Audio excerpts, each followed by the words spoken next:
Hey everyone, today we're going to be exploring the Upper East Side of Manhattan. It is July 18th, 2025. It's roughly 2:09 p.m. Eastern. It is a gorgeous Friday afternoon in New York City. Lots of tourists are out. We're standing right outside of the very famous Plaza Hotel, looking over the GM building, Trump Tower, the Amman, New York Hotel. And then obviously this way is the gorgeous Plaza Hotel, and then you also have the Steinway Tower up at the top right-hand corner. So let's go ahead and make our way over to Park Avenue first, and then we will head up and explore all that the Upper East Side has to offer. Without further ado, let's go ahead and get started.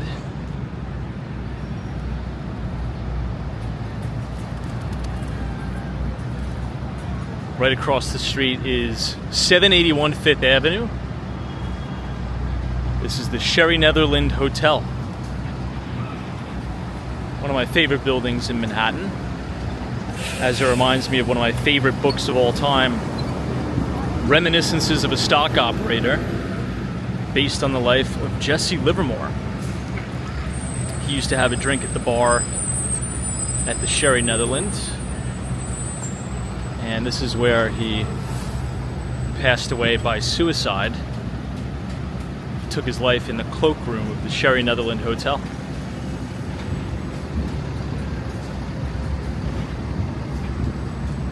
This is a great shot looking over New York City's Billionaires Row. If we zoom in right above the horse's head, that is 220 Central Park South. That is the ultra-luxury Vornado development. Then this big glass building just to the left is Central Park Tower that was developed by Extel. And then you have the Steinway Tower, which is 111 West 57th Street, developed by JDS. If you're interested in learning a little bit more about New York City real estate, particularly Billionaires Row, I'd recommend the book Billionaires Row by Catherine Clark.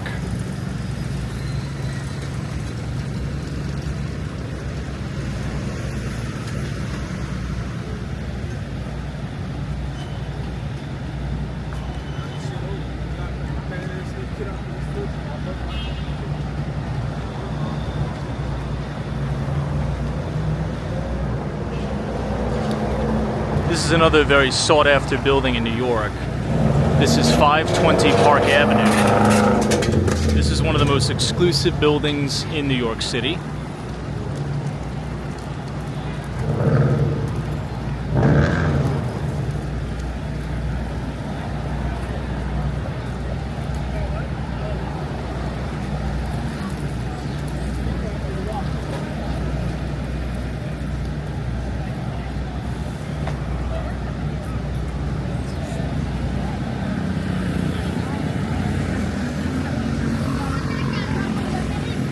This is walking up Fifth Avenue. This is right at Central Park, East 60th Street.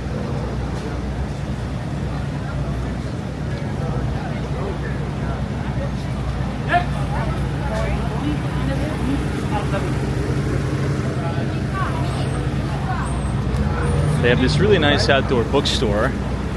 This is the Strand. The Strand is one of the best bookstores in Manhattan, in my opinion. They have multiple locations, and they just recently opened up a new location on Manhattan's Upper West Side.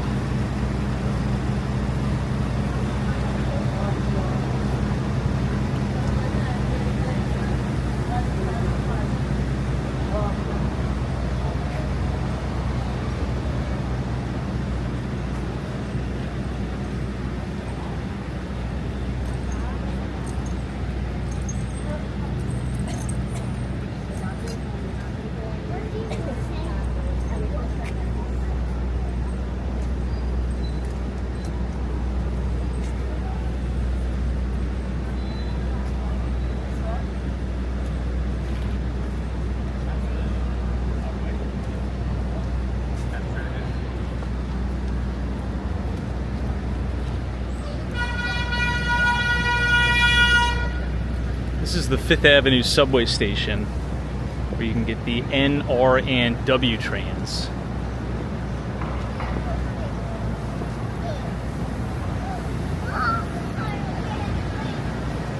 I love the Upper East Side because you have these great views of Billionaires Row.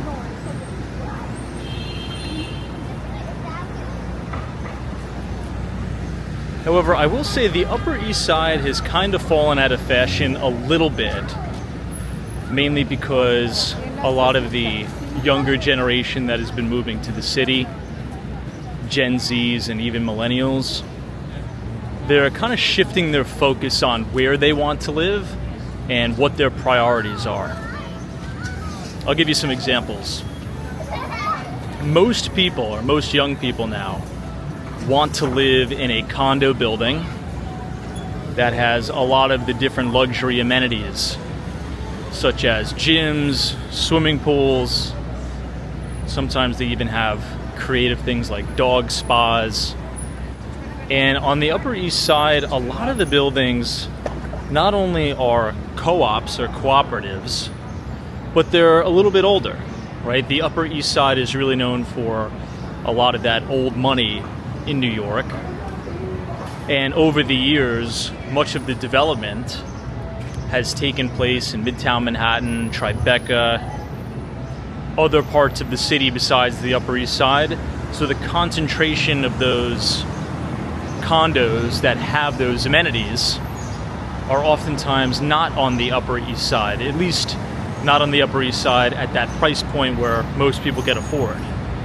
If you think about Lower Manhattan, you have buildings like 130 William, all those buildings along Water Street that have been converted from offices to rental apartments. They all have those luxury amenities that people are looking for. Beautiful 5-star hotel here.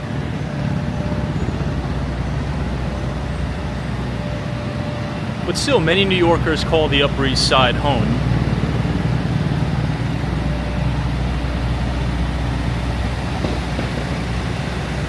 My favorite thing to do on the Upper East Side is just walk the neighborhoods that have those beautiful townhouses. A stunning Upper East Side townhome.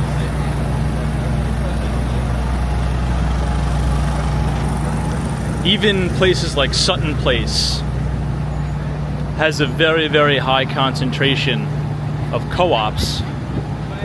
So if you look at it on a price per square foot basis, you can probably get an apartment for a pretty good deal. Larger square footage,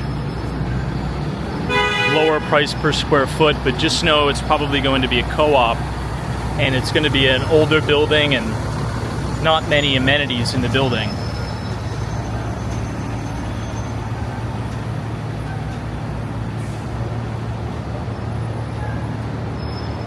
I want to quickly walk right past 520 Park.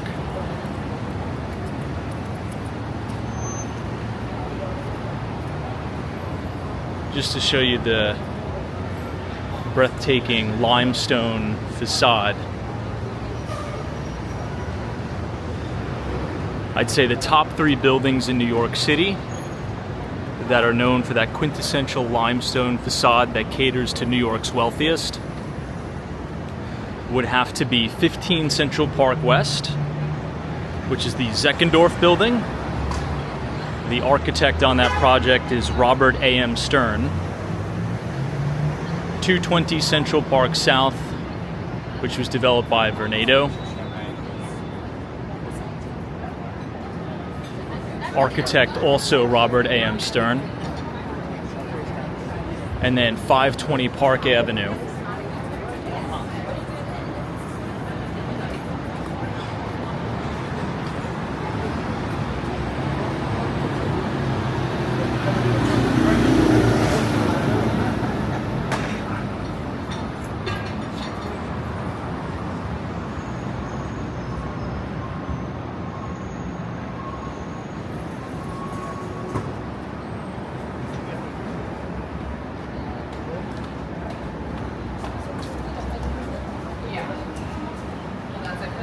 Stay up.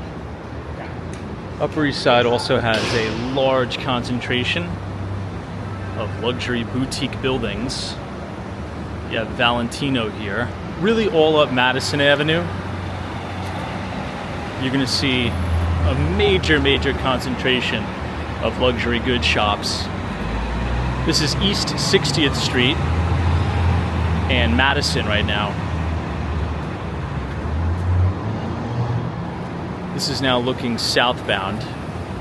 I'll point out another notable building right here. This is Harry Mackallow's 432 Park Avenue. This is one of the buildings that make up New York City's Billionaires Row, 432 Park. It sits right in between Park Avenue and Madison Avenue on 56th Street.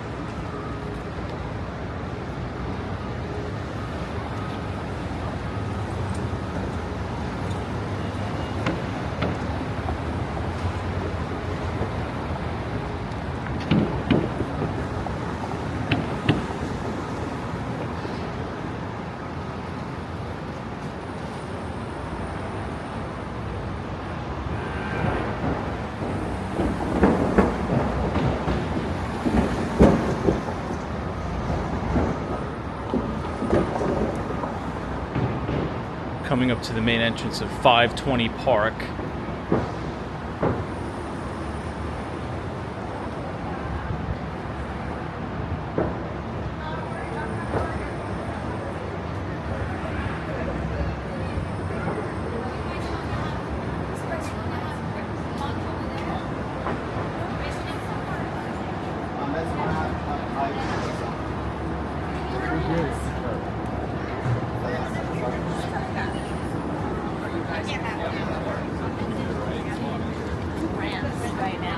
No, one's off the pastries anyways.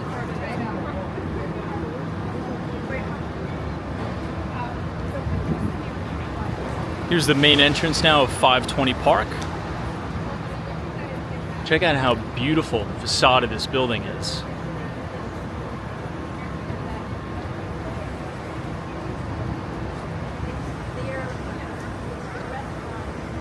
The north side of this building, you have these stunning balconies overlooking Central Park.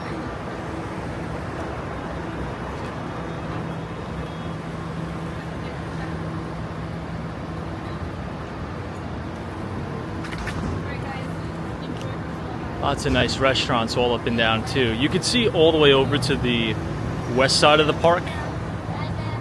That black building is 1 Central Park West, or the Trump International Hotel and Tower. You can see all the way by Columbus Circle.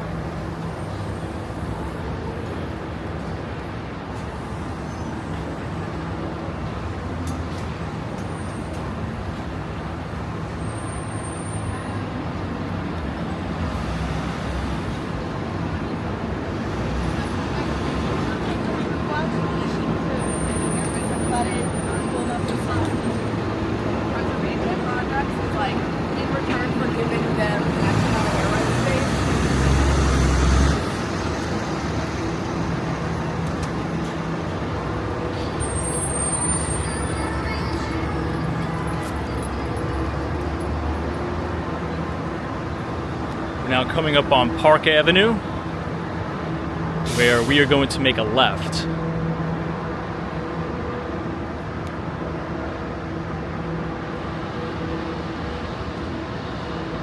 It's a really nice Rolls Royce here.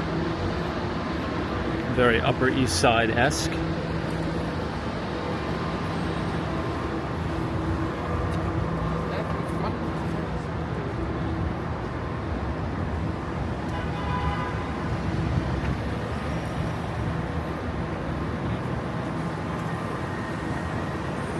Lots of really beautiful pre-war buildings all up and down Park Avenue. The architecture is really stunning here, as you can see.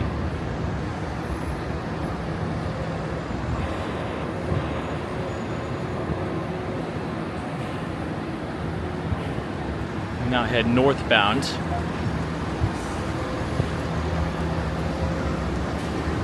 And here's another look at 520 Park, the east-facing facade.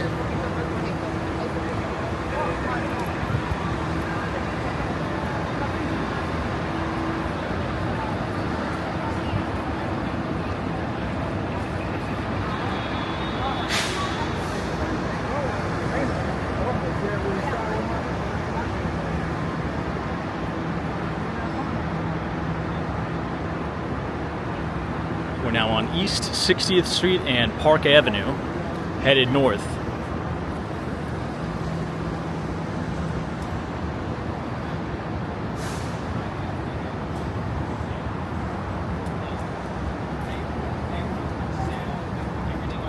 Thursday night, late Thursday night.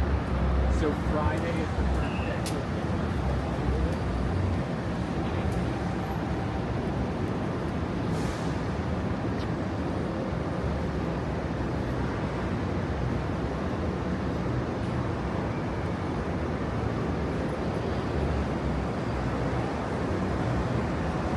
Imagine the balcony views from up there.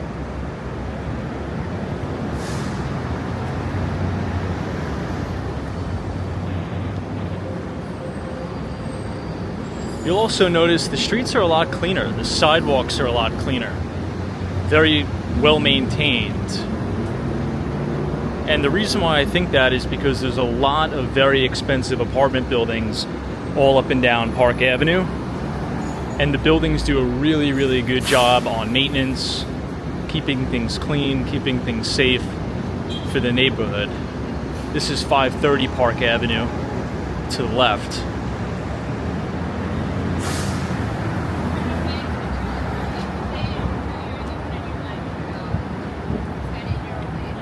We're approaching the Lowe's Regency Hotel on the corner of East 61st Street and Park Avenue.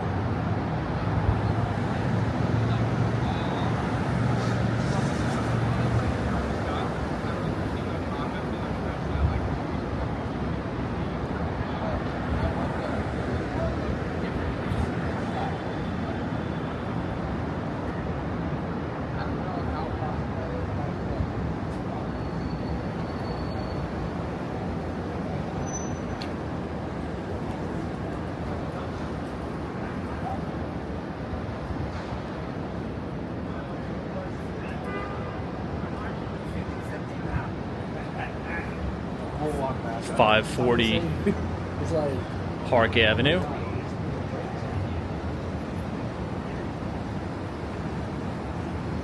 The Lowe's Hotel. This is the main valet area. You can see the taxi cabs, a lot of the different chauffeurs. And here you have the main doorman at the Lowe's Regency. From here you can see a little bit of 425 Park Avenue, which is this building right here. That's one of the most state-of-the-art and eco-friendly office towers, not only in New York City, but in the entire world. That is the temporary headquarters of Citadel Securities. But once 270 Park Avenue is completed, and apparently it's supposed to open its doors in November of 2025, 270 Park Avenue will be New York City's first fully electric building.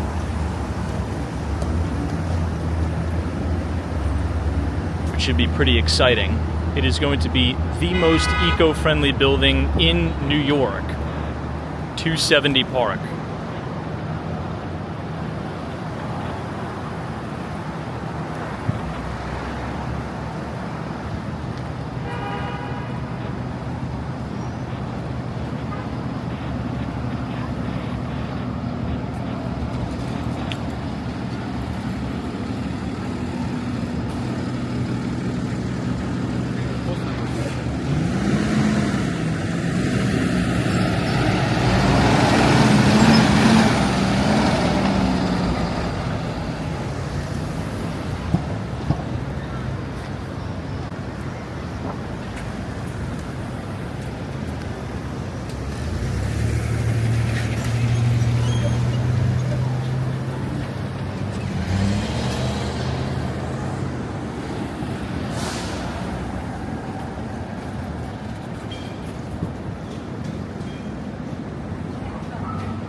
Now, if you're a tourist and you're visiting New York City and you want to explore the Upper East Side, I have an unbelievable recommendation for you. The Henry Clay Frick Museum just reopened. Now, I need to provide additional context because the Frick collection was always open. Okay, but they were doing extensive renovation on Henry Clay Frick's actual home, which upon his death he turned into a museum. They did an entire restoration. So if you're visiting New York City, you must take some time out of your trip to check out the Frick collection. It is by far the most impressive museum in New York City, full stop. So check it out. The most interesting thing about the museum is the home of Henry Clay Frick himself, and you can learn a lot about the start of American exceptionalism during the Industrial Revolution. And if you have time, you could also head over to the Morgan Library, where oftentimes they share a lot of the exhibits between Morgan Library and the Frick collection. So check it out, the Frick Collection NYC.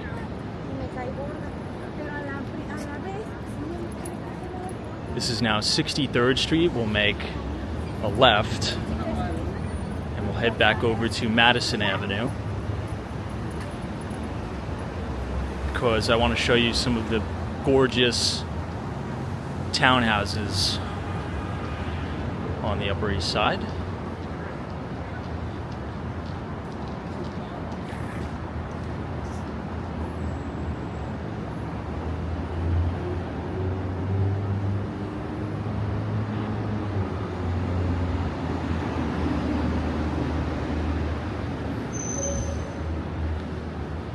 See a lot of them across the street, many of which are purchased, and the new owners undergo a full gut renovation.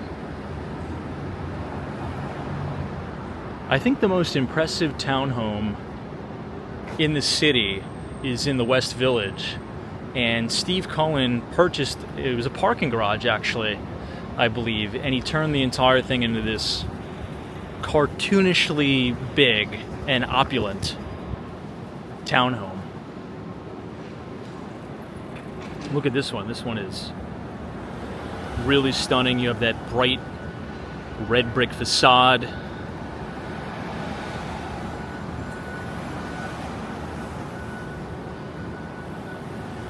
The tree-lined streets is a big plus too. You have the Garden House School just off to your left.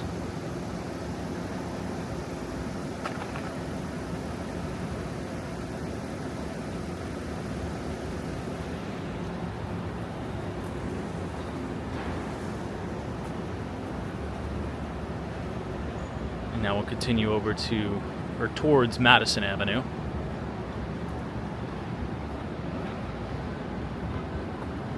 Wow, take a look at this one, guys.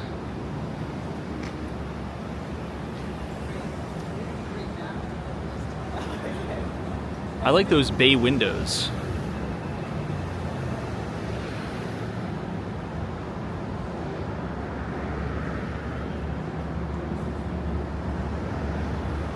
You know, walking up and down the Upper East Side, some of the windows look like the original windows, too.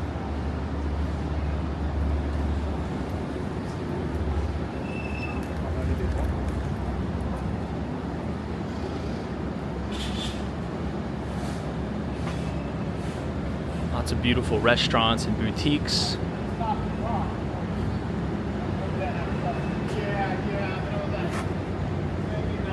I really like the outdoor dining setup.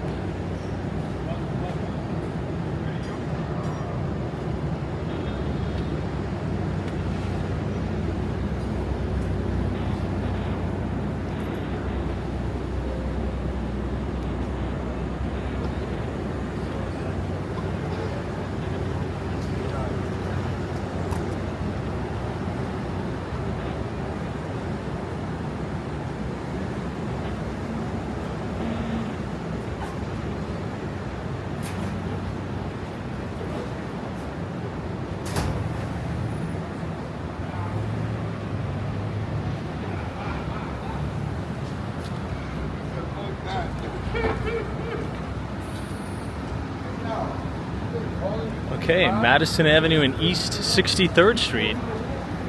You have the Hermes store across the street. The building is gorgeous.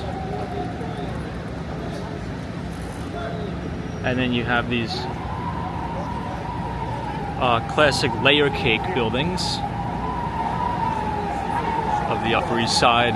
You can imagine how beautiful the views are from those balconies.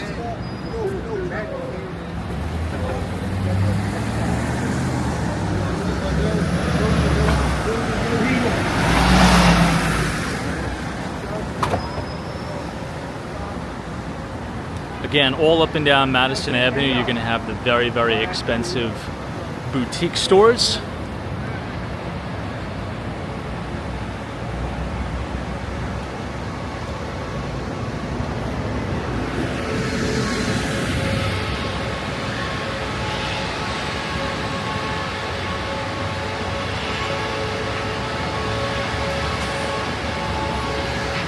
This is a really great shot of that Hermes building with the backdrop of Billionaires Row.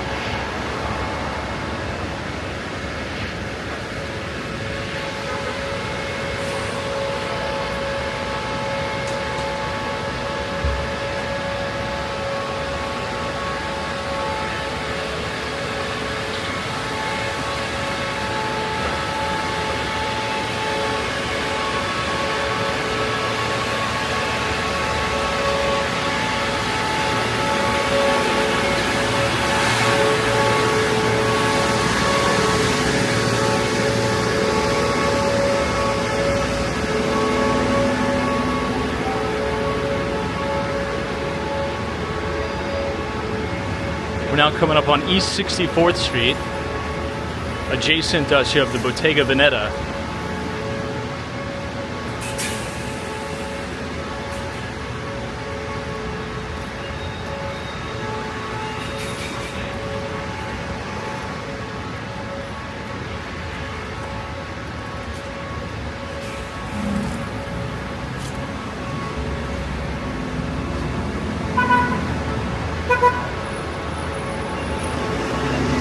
Aside from the luxurious boutiques, the buildings that house the luxurious boutiques are just really something.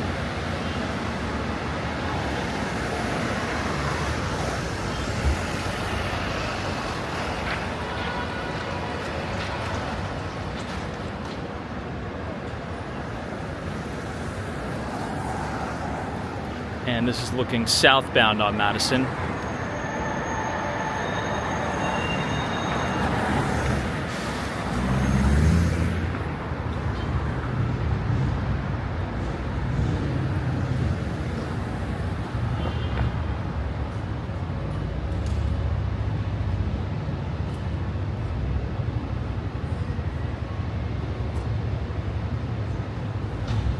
Now you might notice that it's a little bit quiet today on the Upper East Side of Manhattan. Now, I'll give you the context as to why. It's a Friday afternoon, and in the summers, particularly on the Upper East Side, a lot of the residents here also have summer homes, either up in Greenwich, Connecticut, Sagaponack, further out east in the Hamptons, Montauk area. And usually, Thursday night or Friday morning, a lot of Upper East Siders tend to get out of the city and spend a nice weekend out east on Long Island. Again, near the Hamptons, Southampton, and the like, out east of Montauk, or upstate New York in Larchmont, Rybrook, further up in Connecticut, Greenwich, Connecticut.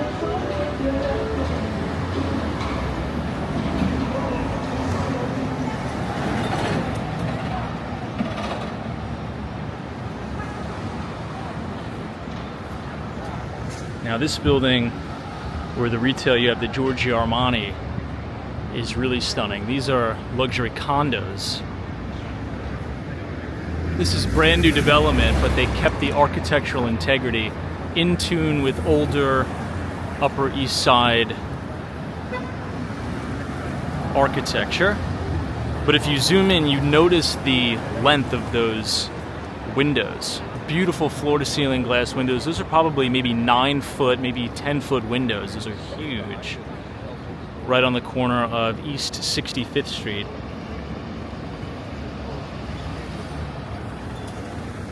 We'll cross the street by the St. John to take a little bit of a closer look at it.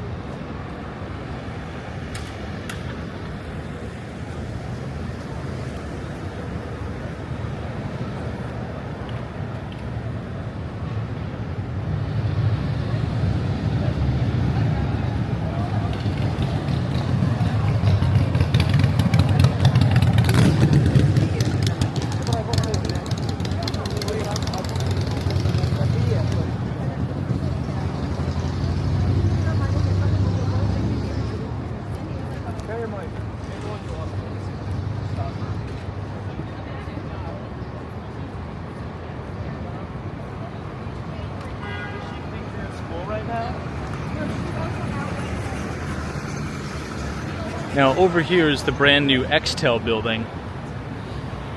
This sits on 65th Street on the Upper West Side of Manhattan. You could see it a little bit through the tree line there.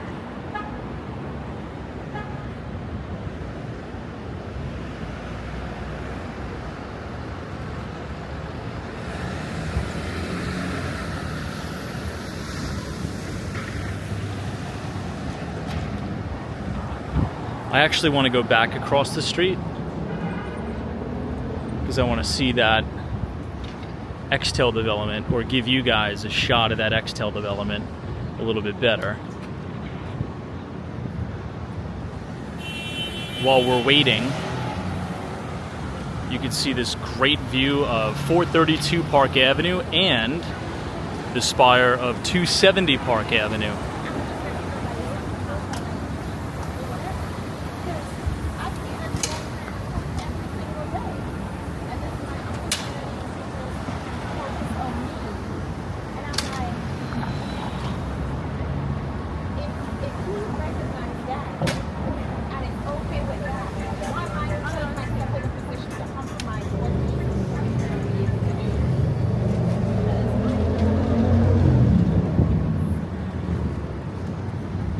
Okay, as we cross, here you'll see it. There it is. Wow. That is the brand new Extel development on the Upper West Side of Manhattan. Really, really stunning. And you have these beautiful balconies that overlook Central Park. That's a really nice view. This is the Le Labo of the Upper East Side. This is a very kind of upscale and expensive fragrance and soap store, Le Labo. It's a great brand.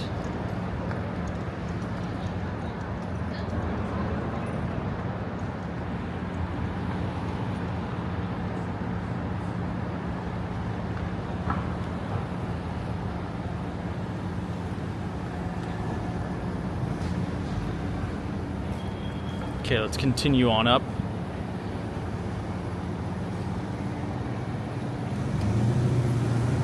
It's just good to notice all the new development in the city. As you walk the city enough, you'll get acclimated to your environment, and you'll be able to know the different buildings,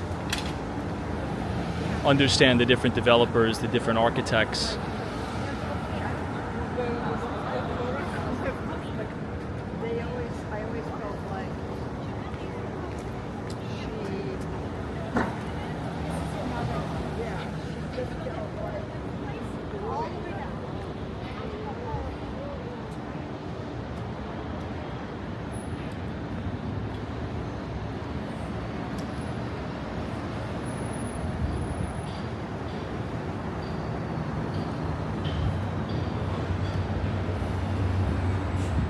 Some of the windows.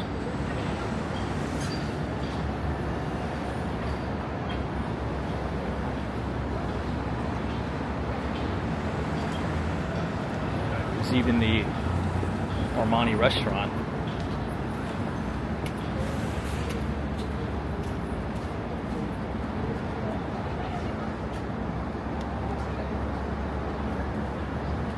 In Miami, they're having the Armani branded condominium. This is the Bar Italia, East 66th Street and Madison Avenue for context. Really great spot to grab some lunch.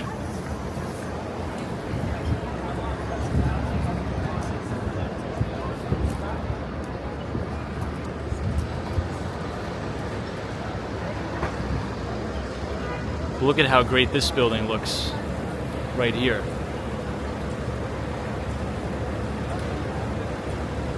I love all those moldings around the windows. Those actually look like the original windows in the building. You can tell by the framing if you look very closely around the edges of the window frames.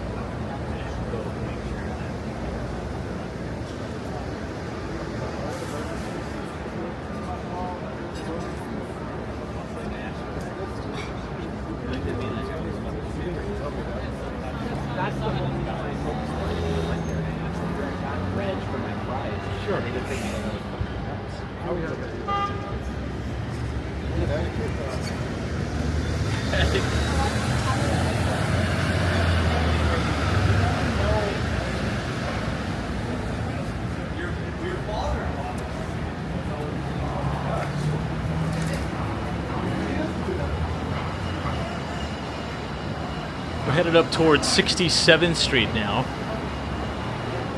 I want to quickly branch off and show you this view. You have this really nice lone water tower on top of the building.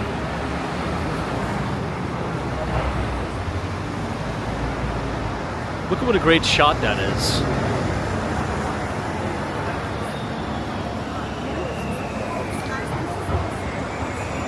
I don't know why, but I really love looking at the classic New York City water towers.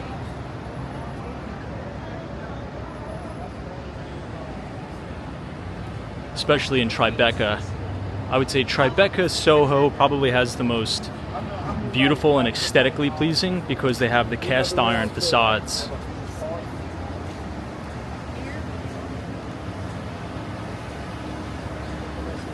Particularly on White Street in Tribeca. White Street has some of the most beautiful buildings that are landmarked. They're historically protected.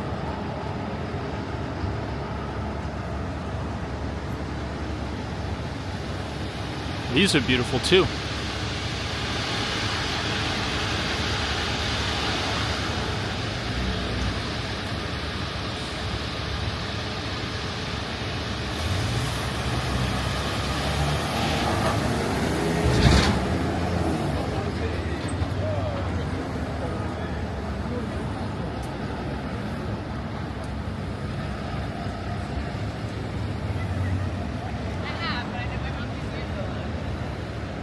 It a lot.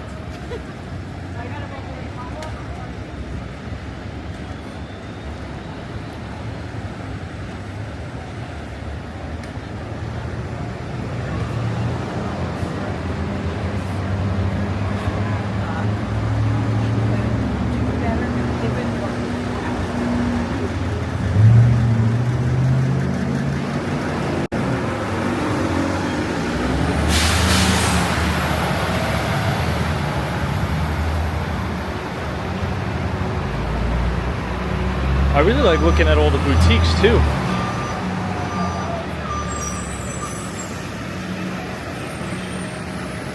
The jewelry is really stunning.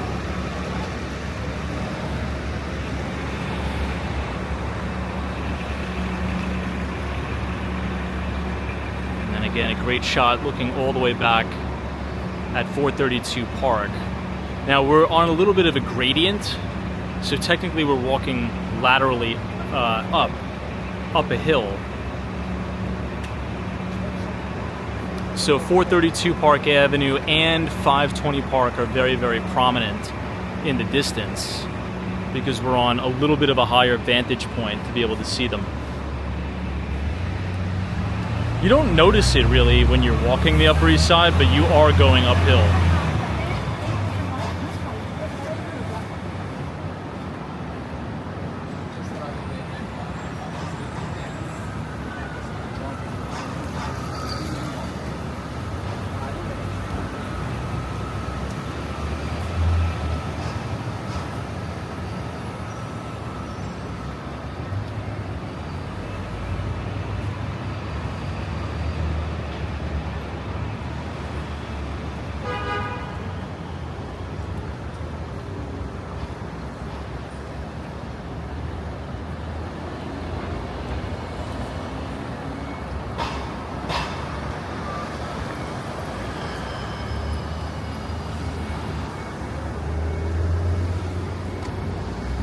Let's make a left on 68th Street.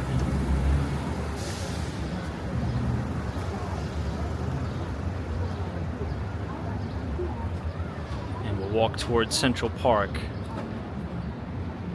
And you'll see some really unbelievable buildings here.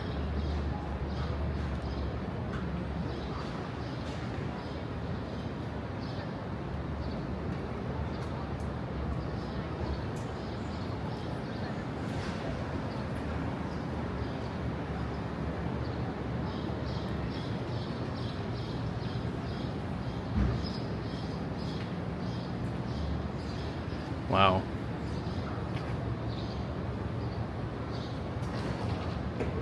I mean, look at the craftsmanship here.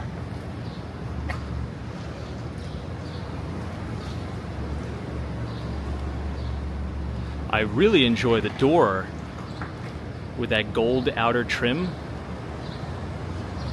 That works really, really well. The gold and the black. It creates a really interesting focal point. This is Bliss House.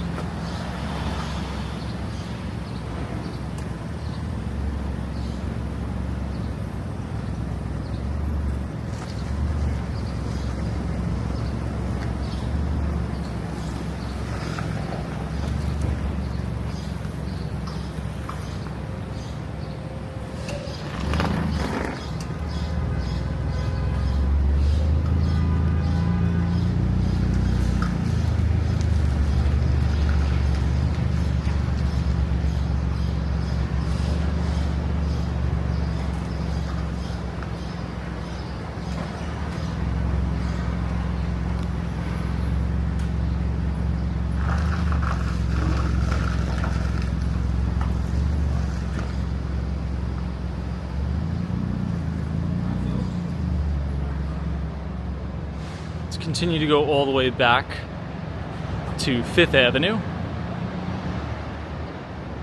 and we'll make a right.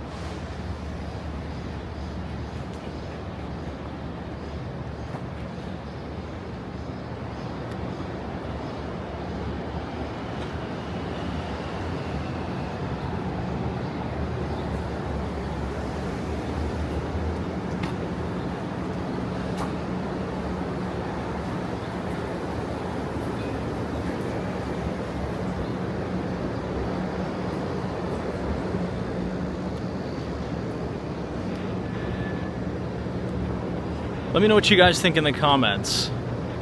Could you see yourself living on the Upper East Side? Do you prefer the Upper West to the Upper East Side? What do you think?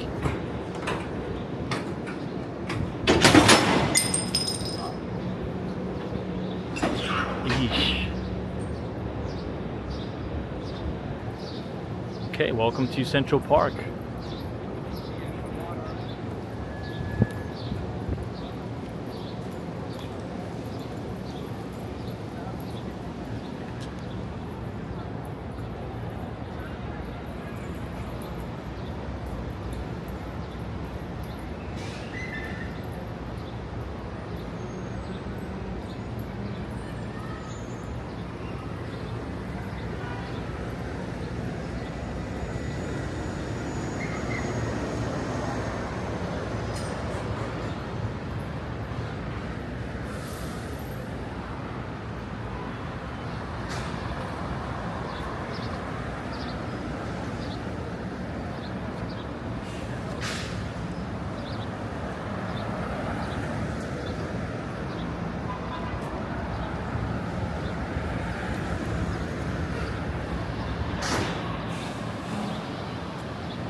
is now East 69th Street.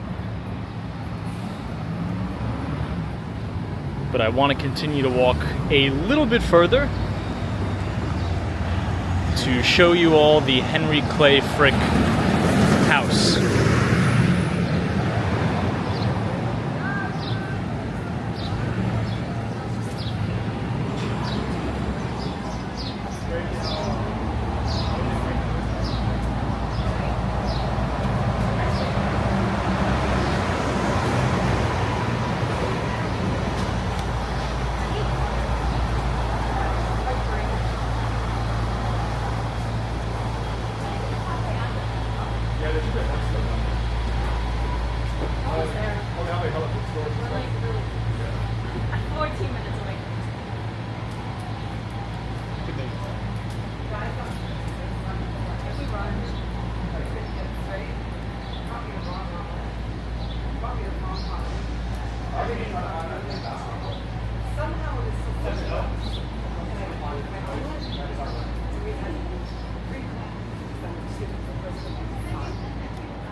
Here we are. This is one of my favorite places in Manhattan, the Frick Collection. If you're interested in learning about the Industrial Revolution, might I suggest coming right here. Now, to think that this was one person's house back in the day is pretty unbelievable. The Frick Collection entrance, 1 East 70th Street. Now, if you can, definitely come here in the spring and in the summer, because they landscape the garden area and they open it up to people who are visiting the museum. But this huge mansion was one person's entire home. And again, upon Henry's death, he made this a museum. Unbelievable. It spans an entire city block, 70th to 71st Street.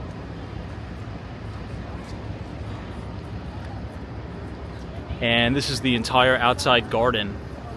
Imagine having this mansion right on Central Park. It's just insane. I'll try to stick the camera through the gates so you could see. It's really indescribable.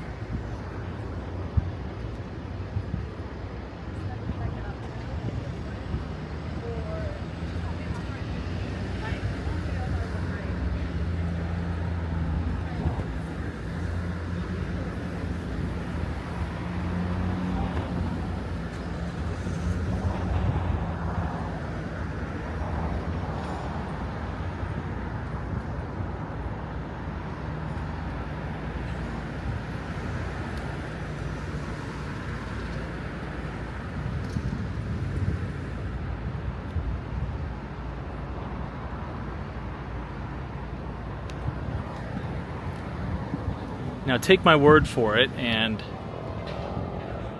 come and visit. The inside has this, like, the most unbelievable fountain. You enter the doors of the mansion and you're faced with monument after sculpture after, painting, so much history. And you have this beautiful, it must be the size of an Olympic lap pool, this fountain. It's unbelievable.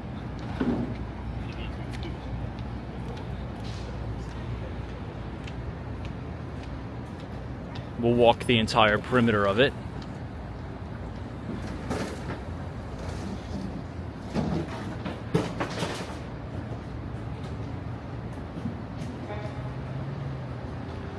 Like, imagine this whole entire place, you own it. That's how much wealth the Carnegies had. That's how much wealth the Morgans, J.P. Morgan, Henry Clay Frick.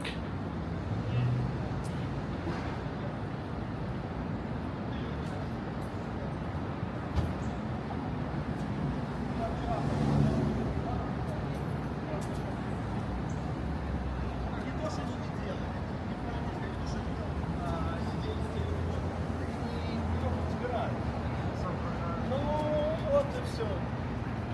Это везде такое.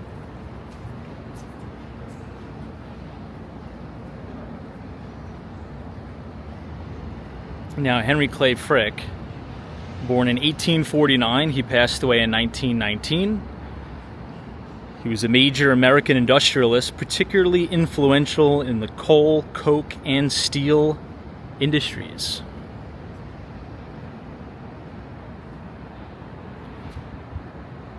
This is the Art Research Library.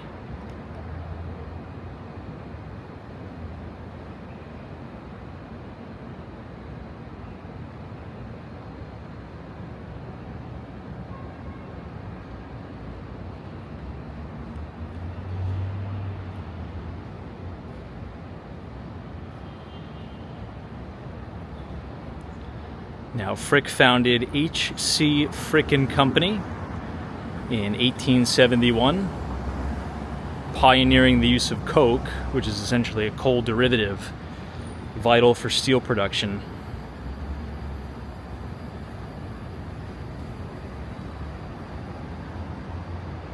Wow, look at the buildings across the street.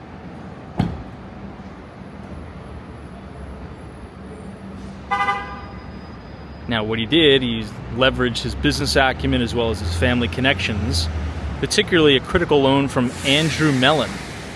He bought out his partners and came to control nearly 80% of Pennsylvania's coal output by 1880.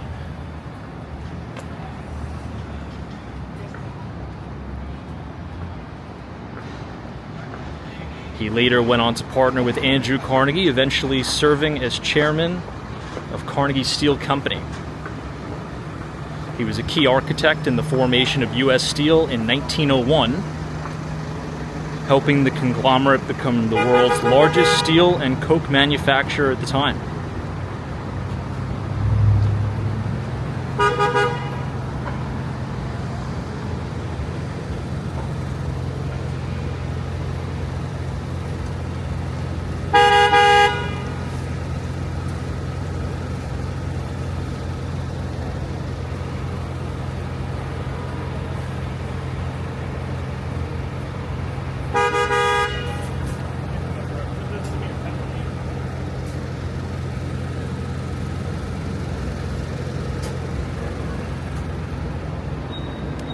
Check out the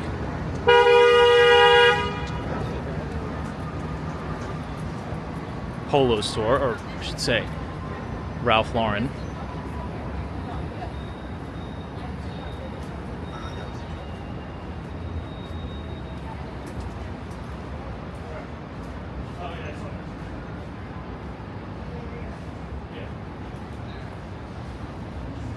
There's a very, very famous coffee spot inside this store. It's called Ralph's Coffee on the corner of East 72nd Street and Madison Avenue. If you're in the neighborhood, go and check it out. And try to grab a seat inside. It's usually pretty packed.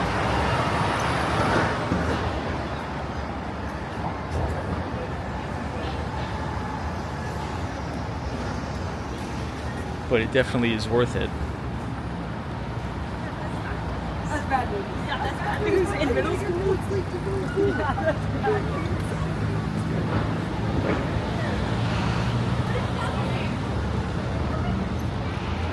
This is the main entrance to Ralph's Coffee.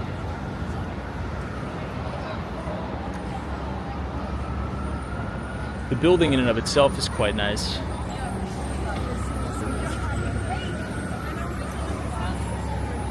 We'll head over towards Central Park.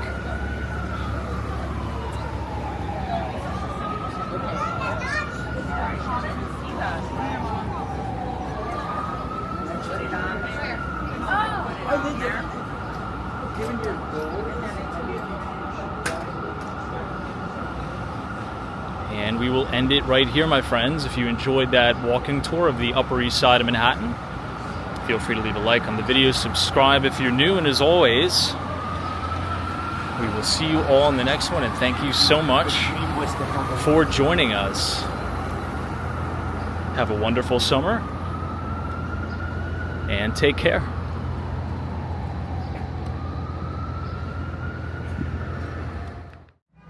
Today we're going to be doing a complete walking tour of Madison Avenue on Manhattan's Upper East Side, starting from 59th Street and going all the way to 86th Street. Now this stretch is the heart of New York wealth and elegance. It is home to luxury shops, Gilded Age mansions, world-famous hotels, and some of the most exclusive co-ops in the city.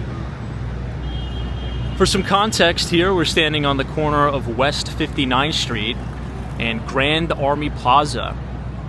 We're looking up at the Plaza Hotel, as well as the Steinway Tower, which is the skinniest residential apartment building in the world. A little bit further west, you could also see Central Park Tower, and then Vornado's 220 Central Park South.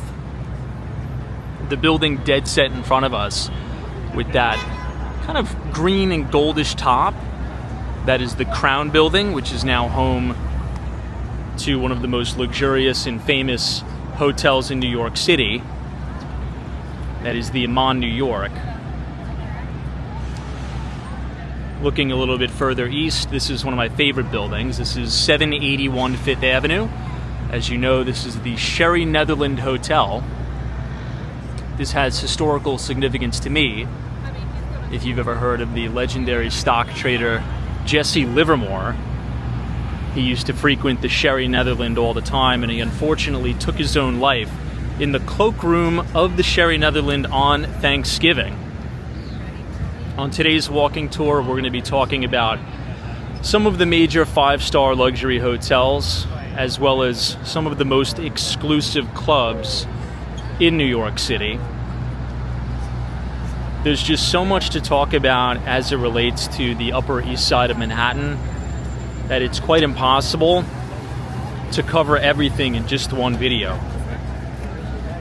So to set a precedent for this video, we're going to be focusing on a lot of the clubs as well as five-star hotels. In a moment here, we'll have a quick conversation about the Metropolitan Club, which has some pretty rich history, ties to the, well, I'll tell you in just a moment.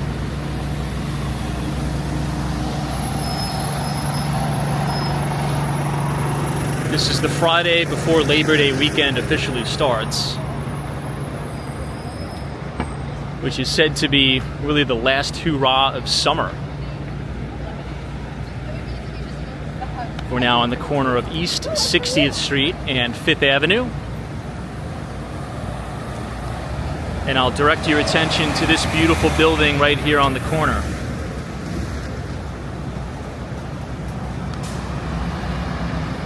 Now, what you're looking at right now is the very famous Metropolitan Club. It was founded in 1891 by the powerful mega banker J.P. Morgan. The exact address is 1 East 60th Street, and it sits right next to the Pierre Hotel, which we'll talk about in a moment as well. The architect on the deal was Stanford White and McKim and Mead. It's the same exact firm who did the original Penn Station as well as the Washington Square Arch. Now, in the late 1800s, J.P. Morgan was a member of a club called the Union Club. However, he kind of grew frustrated and tired with that club due to all of the restrictions and the rules and different social policies. So in response, he gathered a few of his fellow titans, which you may or may not be familiar with. Hint, hint, the Vanderbilts, the Astors, the Rockefellers, and they created their own club. And they called it the Metropolitan Club. It became a symbol of Gilded Age power, a gathering place for New York's elite, I should say ultra-wealthy elite, where billion-dollar deals were done and made over dinner and cigars. I believe they just completed a restoration of the facade. It almost looks like a white marble facade. I'm not too sure, but it is stunning nonetheless. is an absolutely gorgeous building, and you can't really have a better location than this.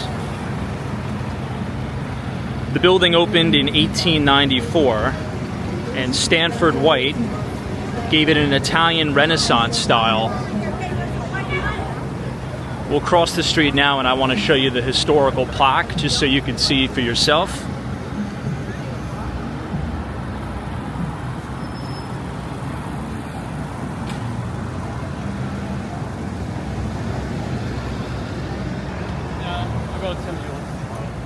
Check this out. This is a landmark of New York building.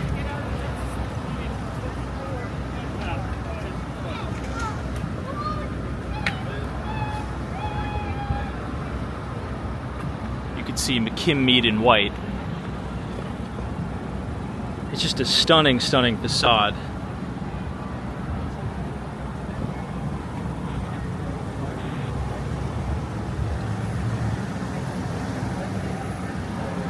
And it is a white marble facade. It's almost difficult to look at in the sun because you have all the reflection from the marble. It's really beautiful. Inside you're going to have the main dining hall. It's decorated with chandeliers, murals, and elaborate plasterwork. Very much old New York splendor, as they say. If you want to follow along, you can just look up some of the images on Google Images. And here we're right outside of the Pierre Hotel.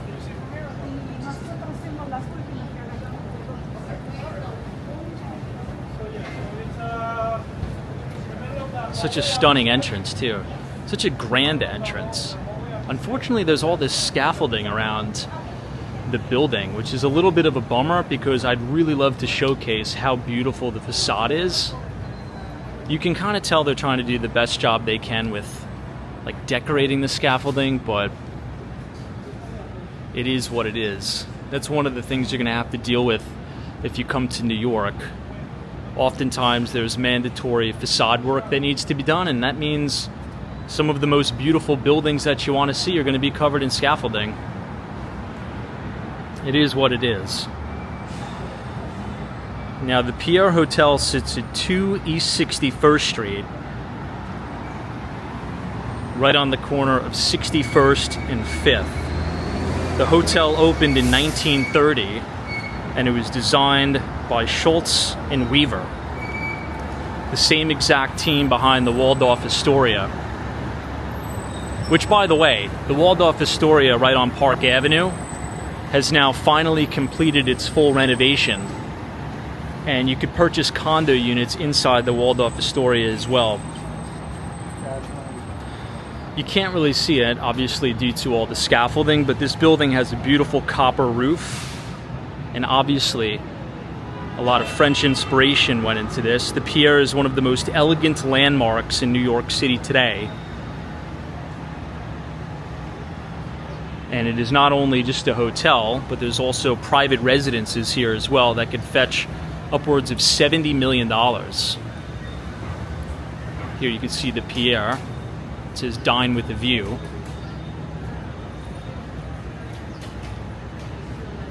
Very elegant.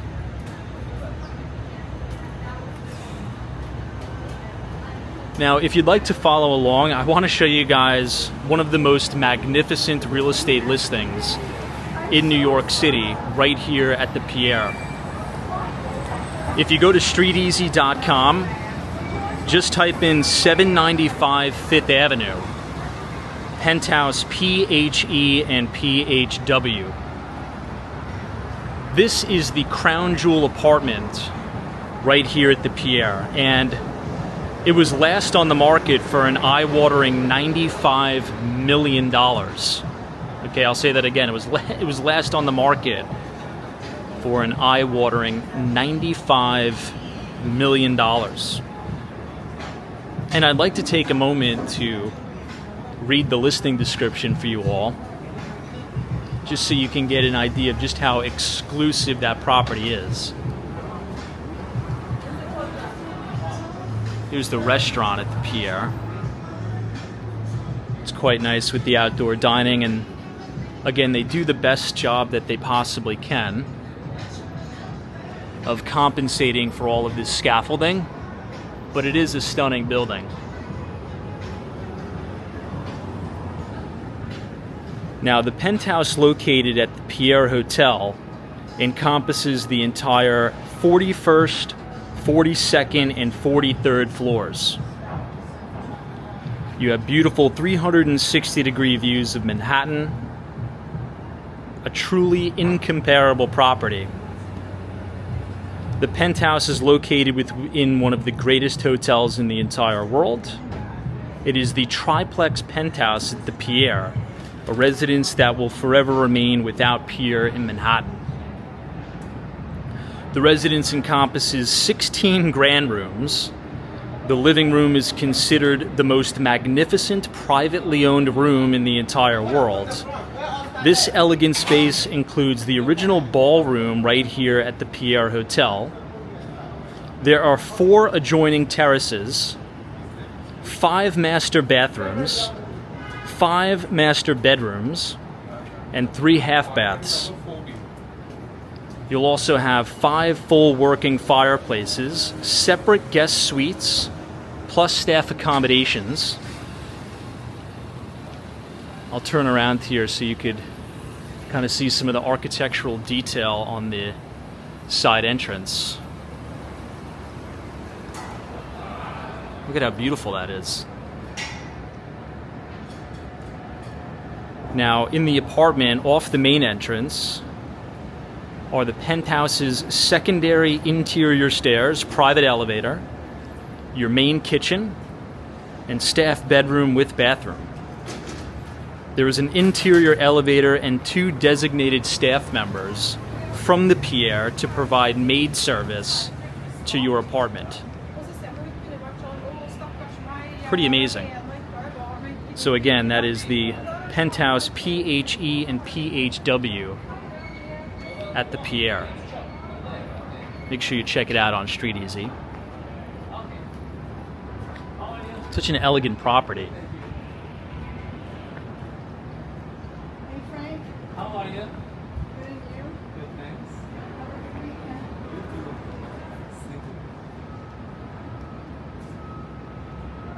What do you guys think of the Pierre Hotel?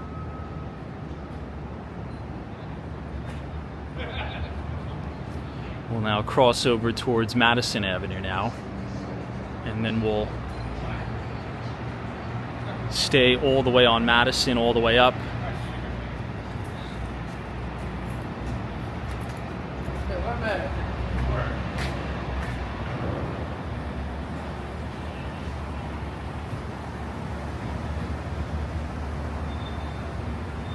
Speaking of very exclusive and private clubs in New York, if you're really into that style architecture that you see on the Metropolitan Club, you would love the University Club. And that sits on 5th Avenue, a little bit further down the block, but there's very, I would say, seldom photographs that emerge online of the inside of the University Club, but you can see a few of them. So if you have some time, perhaps check out some of the photos of the University Club on New York City's 5th Avenue. We've now made a left on Madison, and you'll notice on our walk you're going to see a lot of the luxury retailers. Here you have Tom Ford.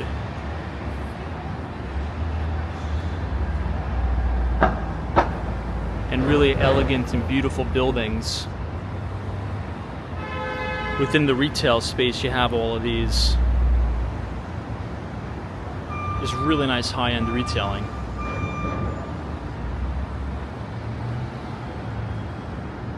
You can really tell the caliber of the clientele that are here. Before we continue northbound, I do want to cross the street just briefly to point out 660 Madison Avenue.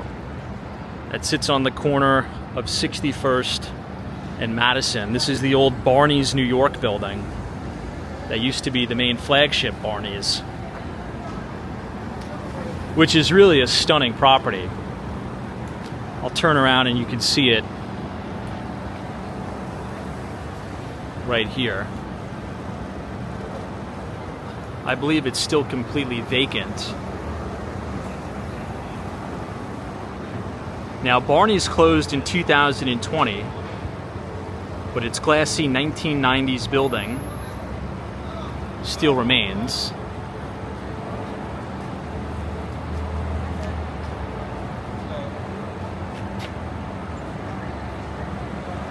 Let me try to zoom in on the facade and get the lighting right.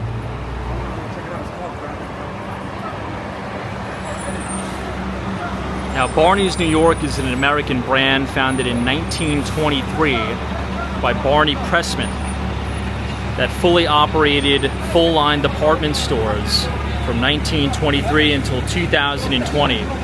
Authentic Brands acquired Barney's intellectual property in 2019 and has since licensed the brand to Saks Fifth Avenue for specialty departments within its flagship stores in 2021. I believe the cosmetics and the skincare department at Barney's, as well as the fragrance line, just encompassing the full beauty line, is now owned and operated under a South Korean conglomerate called Golint Group.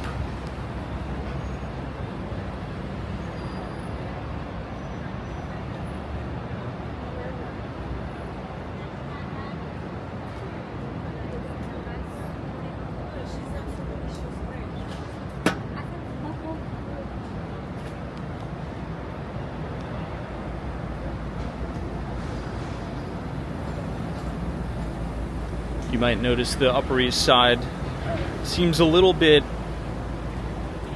quiet today. And I would say that's because it is the official start of Labor Day weekend. A lot of wealthy New Yorkers, particularly Upper East Siders, spend their weekend out east on Long Island, particularly Southampton, Watermill, and maybe even upstate, such as Larchmont, New York, and further up towards Greenwich, Connecticut. That's where many of these summer homes are and such.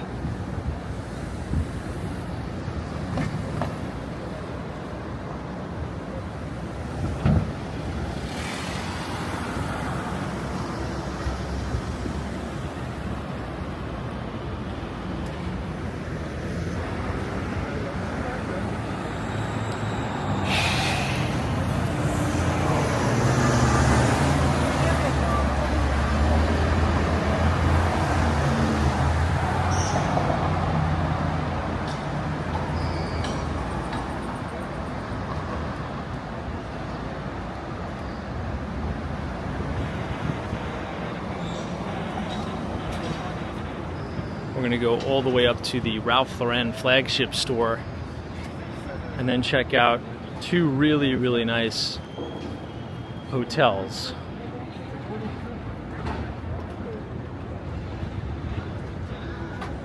Look at the Hermes store. This is right on the corner of East 63rd Street in Madison.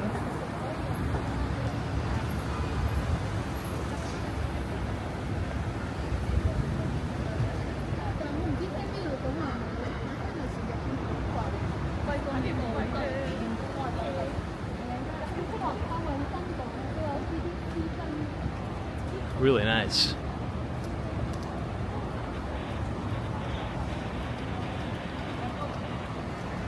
A little bit further up on 76th Street, we're going to have the famous Carlyle Hotel. We'll also talk about Cafe Carlyle. Right across the street from the Carlyle, you have the Mark, which tends to get very busy during the Met Gala. We'll talk about that in a moment.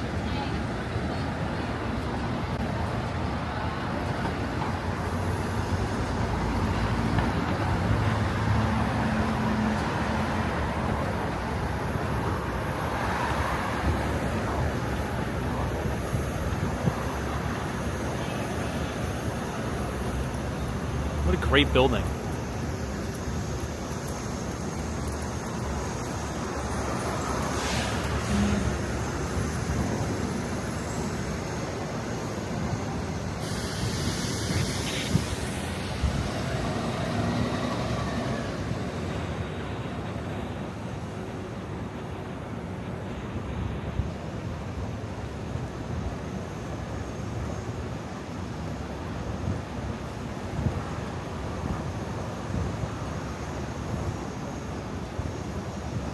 Across the street, right in between 63rd and 64th Streets, this is the Beretta store.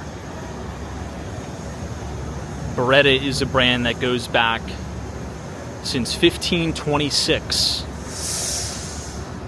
You can see it encompasses this whole building here.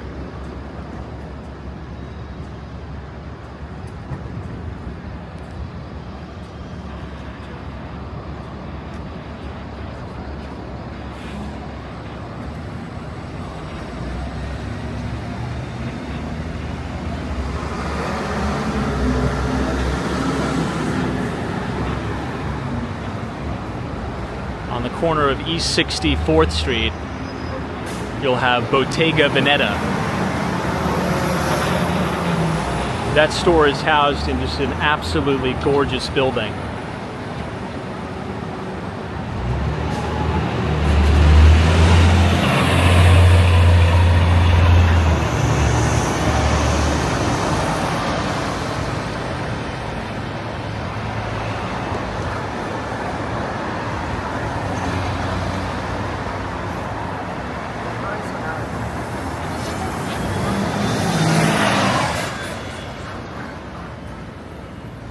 It's really quite wonderful, isn't it?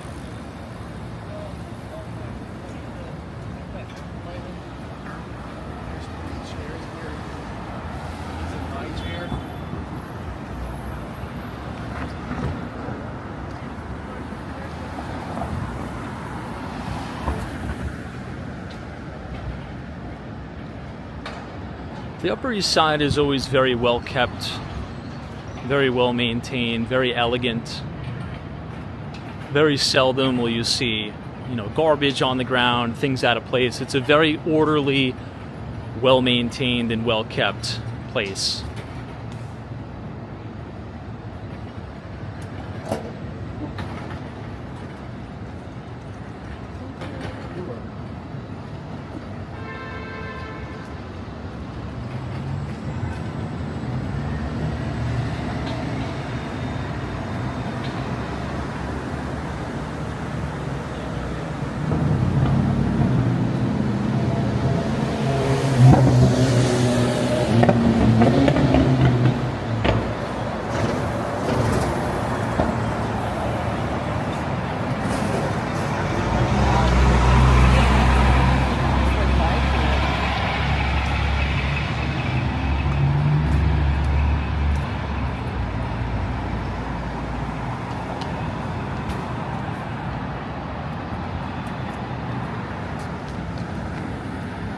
Check out the Giorgio Armani, and you also have residences above.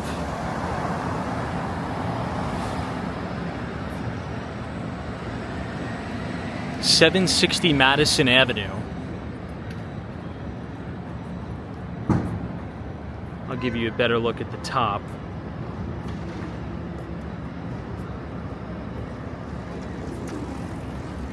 Look at those penthouses up top. This is the Giorgio Armani Luxury Residences. 10 units only, 12 stories, built in 2023.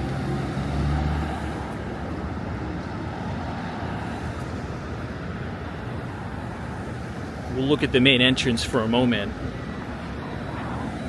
If you go to streeteasy.com and just punch in 790 Madison, apartment number 9, it's listed for $32,800,000.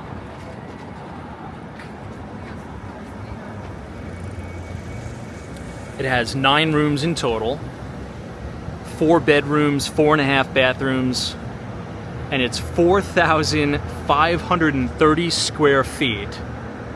If you do the math on that, that breaks down to an eye-watering $7,240 per square foot for that residence. Pretty incredible. Your taxes for the unit would be $8,817 per month, and your common charges for that unit would be $9,572 a month. I really like the main entrance here on the side. Isn't that nice?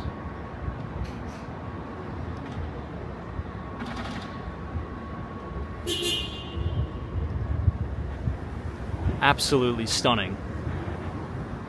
And if I turn the camera over towards Central Park,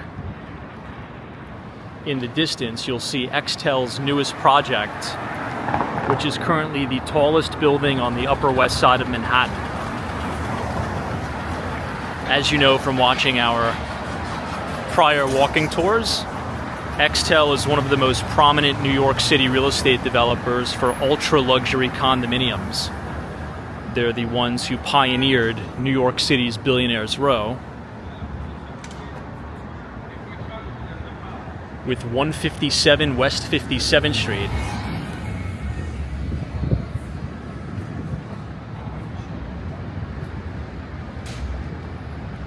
Stunning property. This is the main entrance to 760 Madison.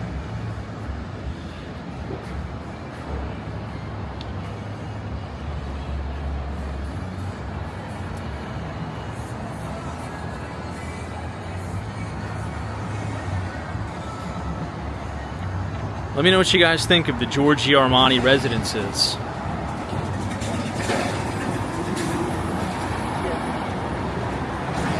The facade definitely pops. It definitely does pop.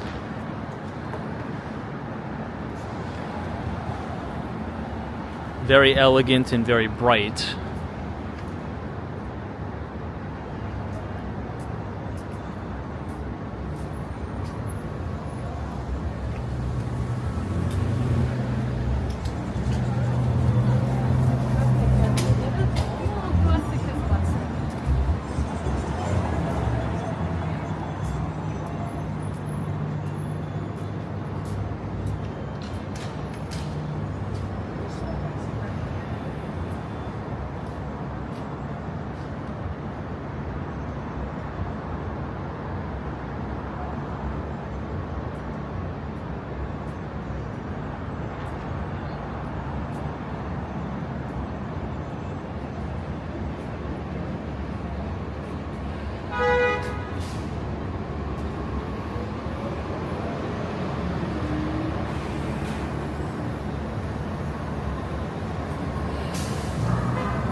Look at how gorgeous this building is.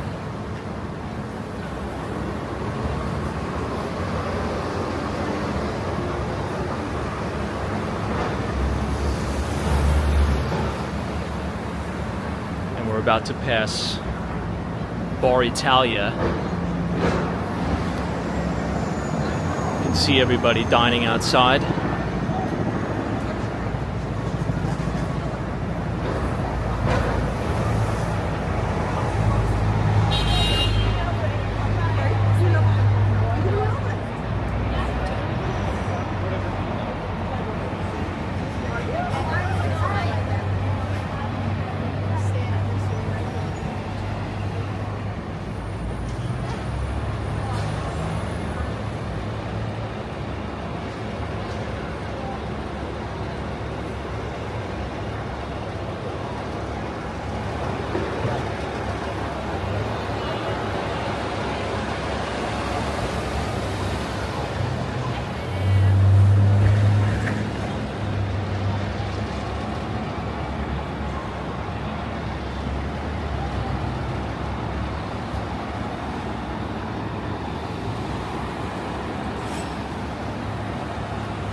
This is now the corner of East 66th Street and Madison Avenue.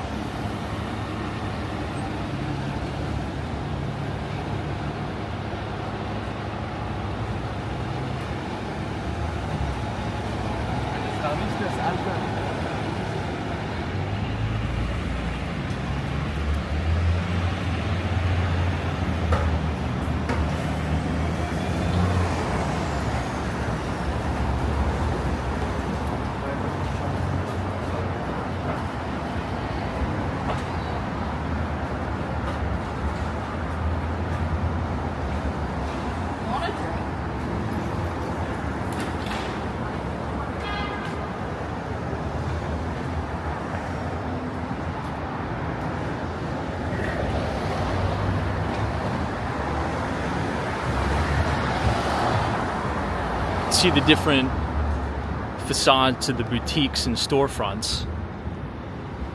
I'll try to showcase as many as I can for you all.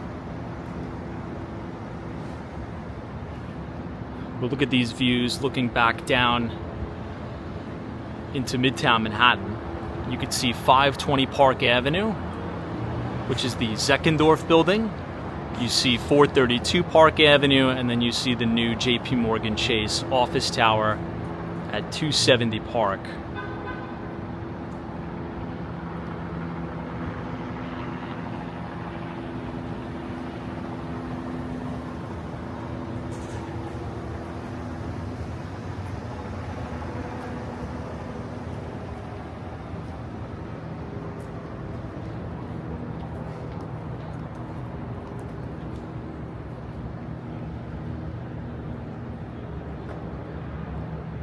We're now on the corner of East 67th Street and Madison.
This is a really good shot.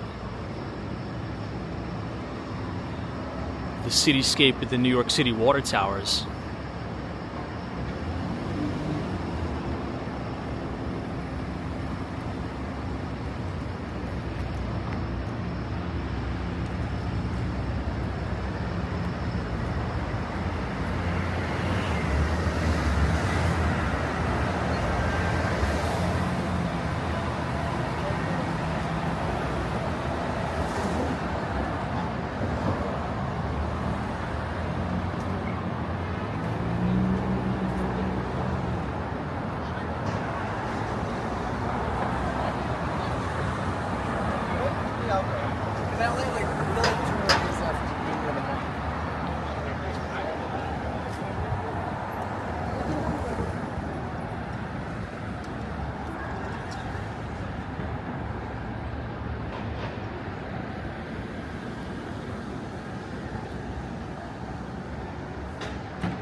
Wow, look at this building.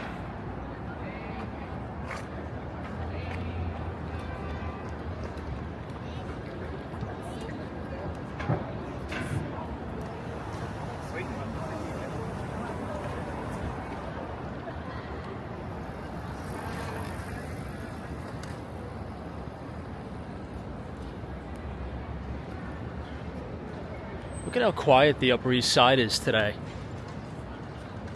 You literally stand right in the middle of the street.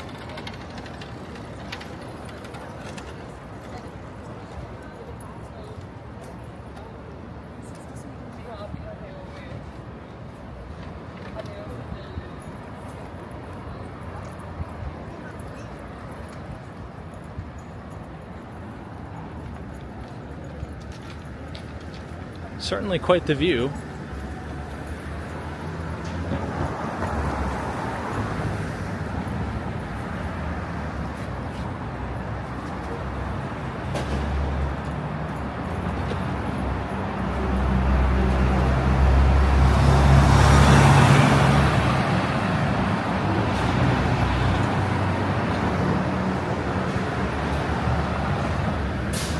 Wow, look at those windows.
Anthony was texting me if he was saying that the guys in his school are incredibly fun.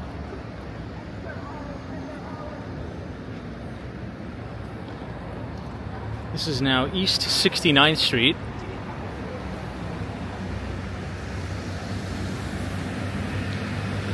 As we head up to 72nd Street, you're going to be able to see the main Ralph Lauren flagship store.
Before we get up to the Ralph Lauren store, I do want to make a quick detour and deviate off of our Madison Avenue path to show you one of New York City's greatest museums, which is the Henry Clay Frick Museum.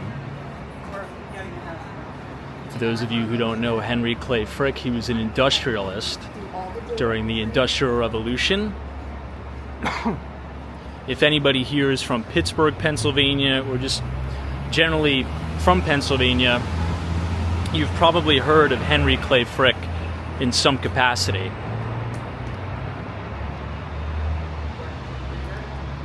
We're about to walk past his personal residence, in which case, upon his death, it was converted into a museum.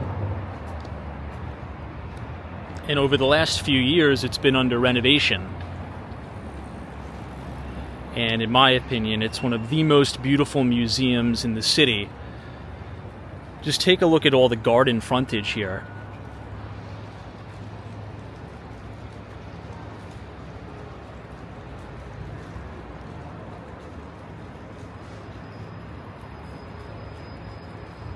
Could you imagine this being your personal residence?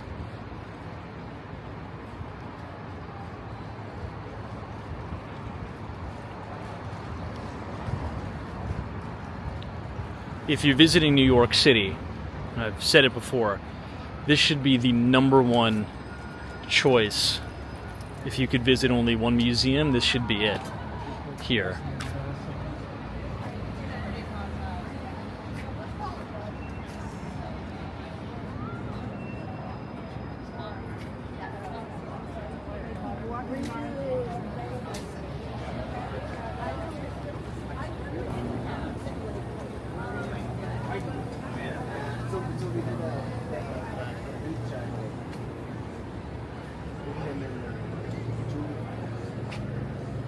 Here you can see the Frick collection. Adult tickets are $30. Senior citizens, $22.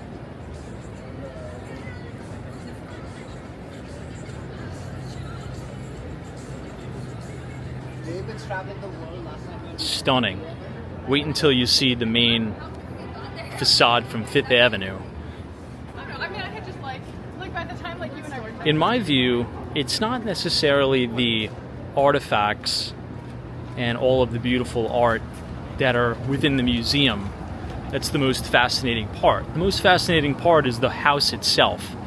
As you walk in, you have this grand entrance with this stunning fountain that stretches almost the entire length of the ballroom. Everything is so elegant on the inside, it's almost quite unbelievable. Look at the amount of frontage you have here at the Frick collection.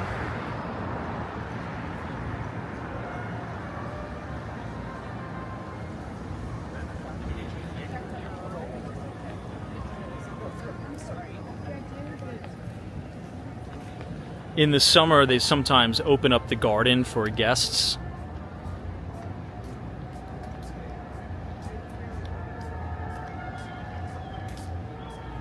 You can kind of see the garden here behind all the gates.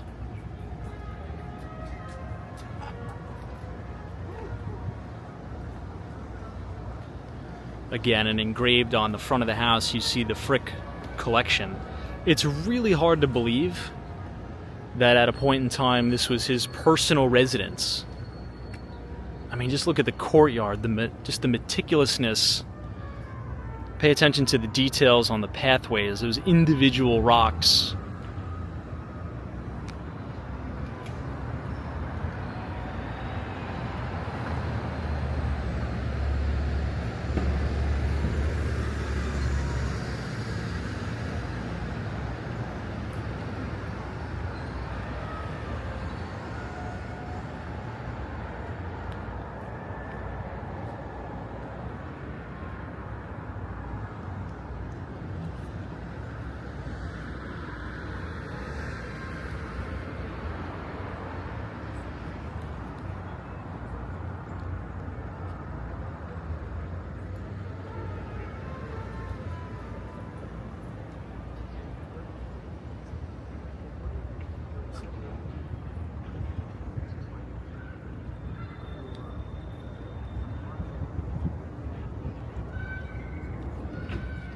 It's really amazing. I can't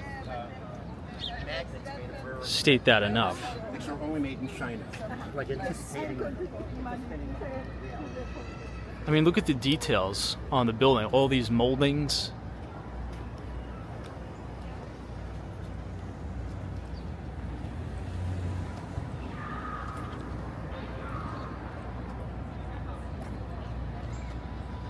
If you do wind up going to the museum, there are no videography or photography allowed.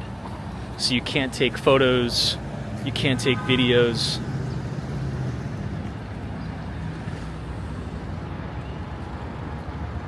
I mean, it nearly stretches an entire city block.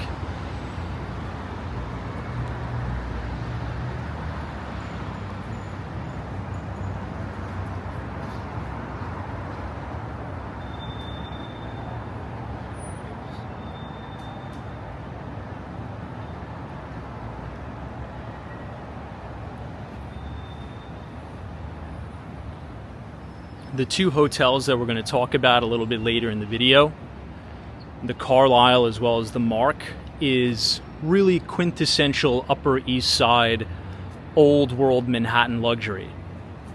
So if that's what you're into, then if you're visiting New York City, maybe those hotels are your choice. However, if you're after more modern luxury, so to speak, perhaps the Park Hyatt New York will be more your style, because that hotel is inside 157, which is a new modernist building with floor-to-ceiling glass windows. The architect on that deal was Christian de Potsdam Park, and the architect who did all the interiors is Thomas Jewel Hansen. I'm sure many of you have heard of him. If you're familiar with Sutton Tower, Thomas Jewel Hansen also worked on that project. And Thomas Jewel Hansen's really known for using very, very nice materials and full slabs of those materials. You know, in a lot of the new development, developers who try to cut corners will use, you know, bits and pieces of different materials and glue them together to make, you know, a vanity or a countertop. But Thomas Jewel Hansen, all of his work is full slabs of marble, full slabs of granite, to carve out sinks, to carve out vanities, to carve out an entire tub out of one fully inspected piece of stone. It's really quite amazing.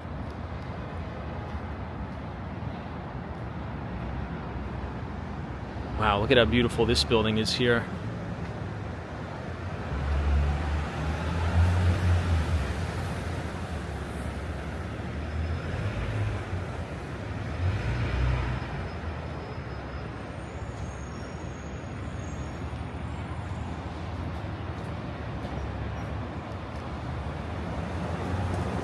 If you ever get a chance to walk down New York City's 57th Street and you stand up and you look at 157 just outside of Carnegie Hall, you'll notice how the individual panes of glass are slightly different shades of blue.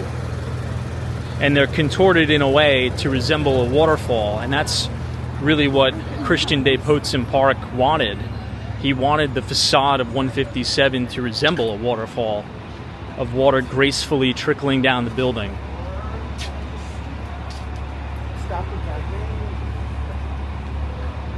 Right across the street is the St. James Church.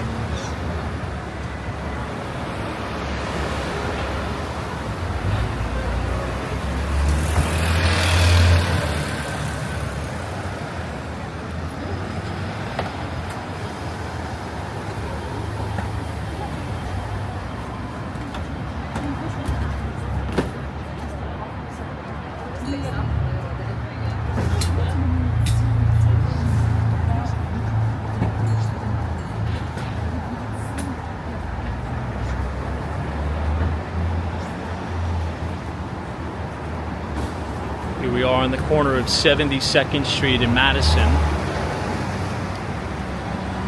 You have the Ralph Lauren flagship store, and it looks like they're putting out their fall collection already.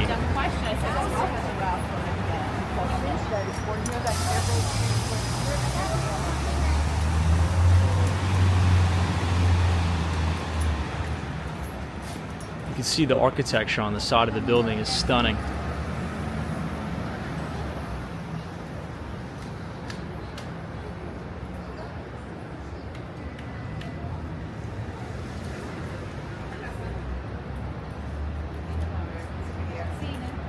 This is 888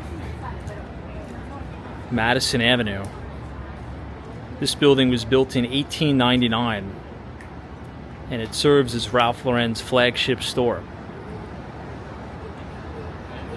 This is French Renaissance limestone facade. Kind of makes you think the building should belong in Paris as opposed to belonging in Manhattan. Kind of has that architectural flair if you've ever been to Paris. And you'll have this coffee shop inside called Ralph's Coffee.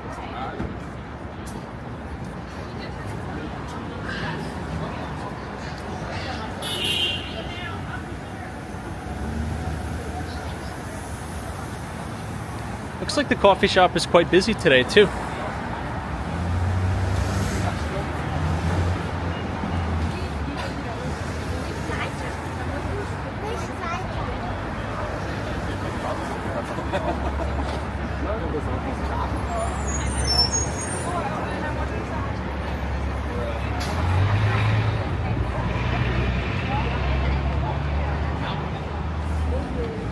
Here's the main front entrance to Ralph's.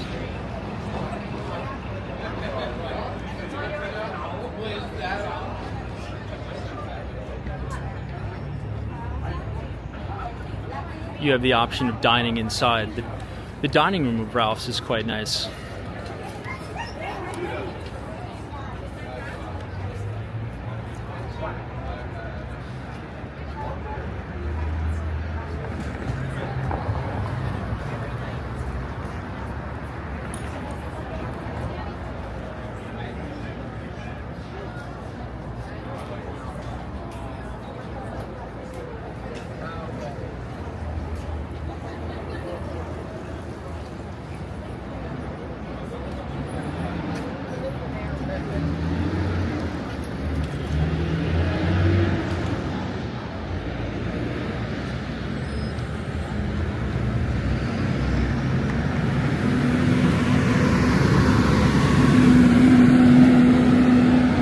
We stand back here, you can see the building a little bit better, just how stunning it looks. How about that? You could even see 432 Park Avenue as well. It's just such an elegant block on New York City's Upper East Side.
We're now on 73rd Street.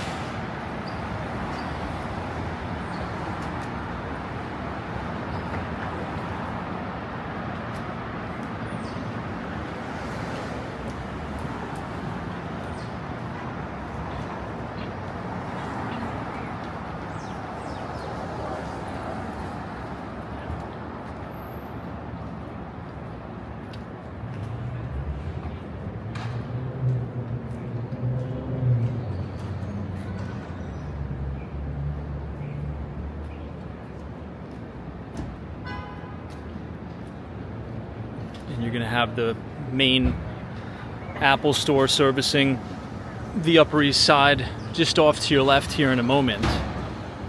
It's housed in a really spectacular building.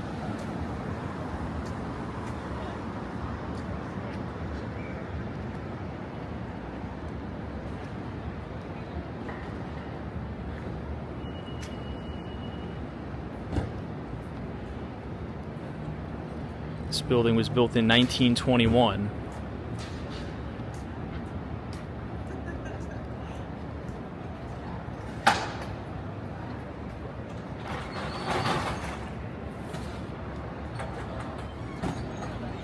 (940) Madison Avenue.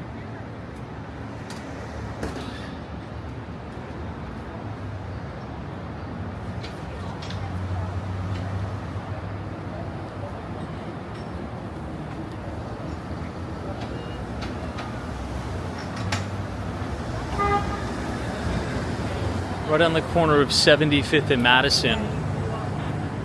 This building used to serve as the temporary Henry Clay Frick Museum until that one was finally built. Or I should say, until the original Frick collection was completed with its renovation.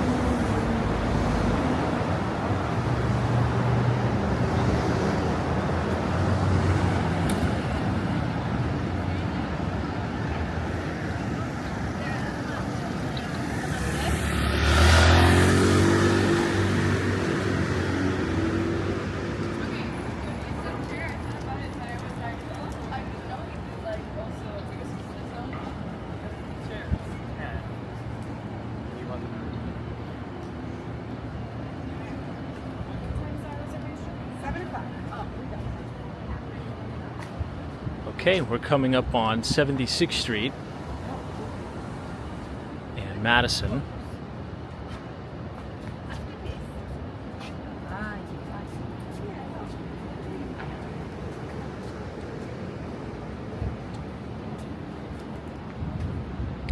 This is going to be the Carlisle Hotel.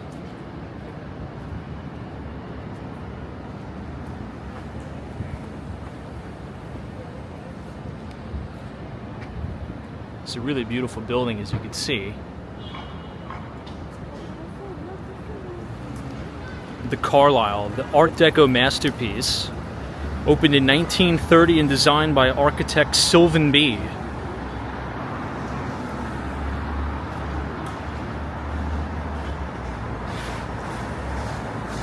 If you want to stay at the Carlisle, you could expect what's known as old world luxury here in New York. It's hosted presidents like JFK and celebrities such as Princess Diana, as well as George Clooney. Inside the Cafe Carlisle, you'll have live jazz and music almost every single night.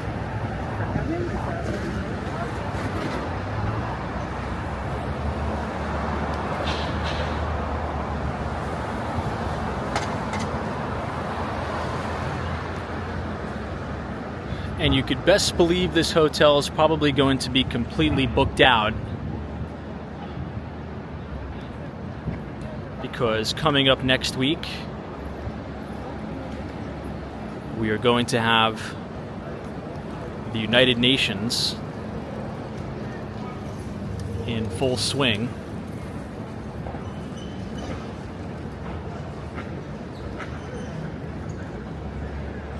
Now, right next door to the Carlisle is the Mark Hotel. That was built in 1927. After a big redesign in 2009, it became one of the most stylish hotels in the entire city. It's also home to the largest hotel suite in America.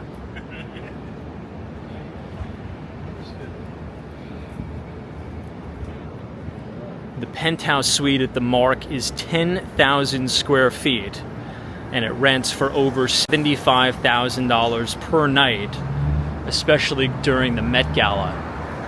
Pretty wild.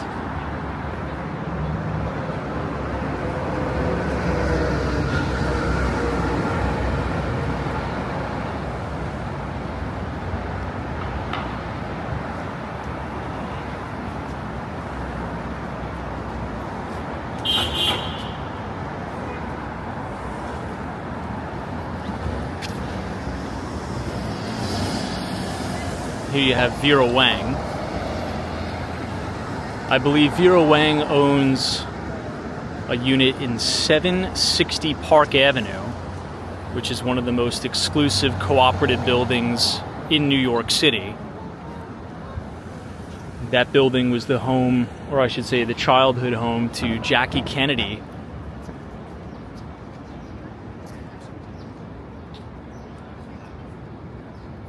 That's one of the most difficult co-op buildings to get into. You have the likes of Steven Schwartzman, the CEO and founder of Millennium, also owns a unit in that building. You're probably familiar with Steven Schwartzman being the CEO and founder of Blackstone.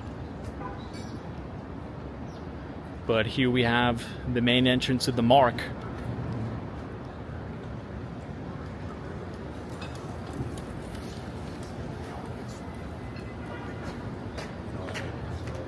You also have Jean-Georges restaurant just off to the left.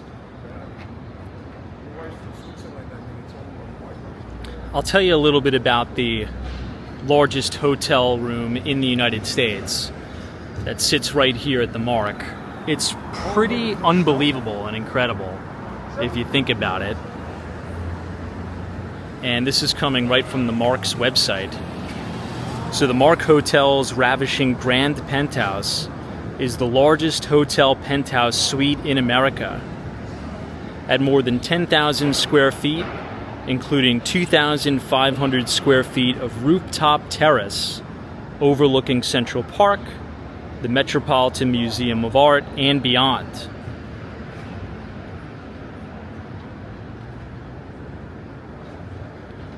This unprecedentedly spacious penthouse suite is set out over the top 2 floors of the Mark Hotel and includes 5 bedrooms, 5 working fireplaces, 6 bathrooms, 2 powder rooms, 2 wet bars. The living room, which can be transformed into a full-sized grand ballroom, boasts 26-foot ceilings, a fireplace, and an adjacent wet bar. That is unbelievable.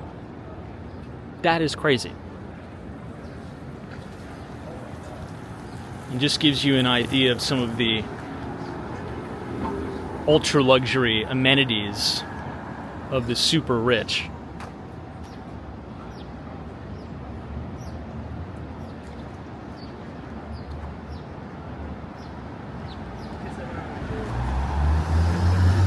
Again, this sits right on the corner of Madison Avenue and 77th Street.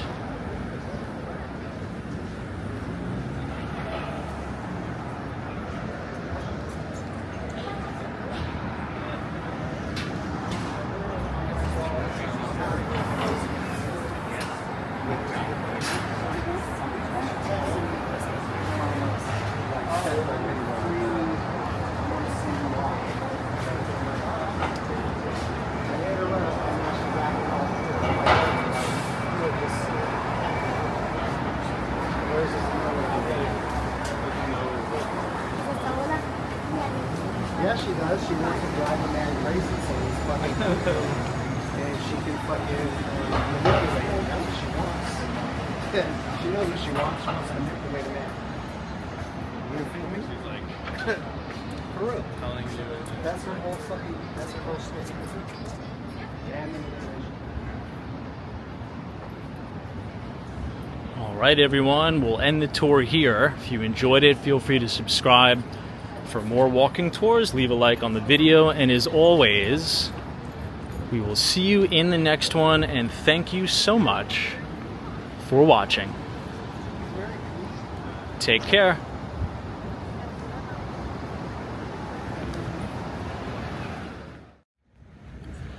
Hey everyone, today we're going to be exploring the Gilded Aged Billionaire Mansions right here on New York City's Upper East Side of Manhattan. Now, right here along 5th Avenue, overlooking Central Park, once stood one of the most extravagant homes in America. This was considered Millionaires Row, the playground of the Astors, the Vanderbilts, the Morgans, and even the Fricks. For some historical context here, the Gilded Age lasted roughly 1870 through 1900 and was an era of extreme wealth, but also extreme inequality as well. The name Gilded Age comes from Mark Twain, who often joked that the period looked golden on the outside, but was full of flaws underneath. Nowhere was the contrast clearer than right here in New York City, where 5th Avenue mega mansions sat just miles from overcrowded immigrant tenement houses of the Lower East Side. And on today's walking tour, we're going to be exploring 2 of those beautiful Gilded Aged mansions, one of which being the Henry Clay Frick House, where we will be going inside the Frick Mansion. And then number 2, the beautiful Gilded Age mansion that sits right on 72nd Street and Madison Avenue, which is home to the retail giant Ralph Lauren. So without further ado, let's go ahead and get started. I wanted to start off the tour right here in Central Park on the Upper East Side because you have some of the most stunning views of Midtown Manhattan and all of New York City's Billionaires Row. This is one of my favorite parts in all of New York City here. It's quiet, it's peaceful, it's elegant. It resembles what I would like to call the stereotypical Upper East Side of Manhattan. Everything is well put together. You have people sailing these miniature sailboats here on the water.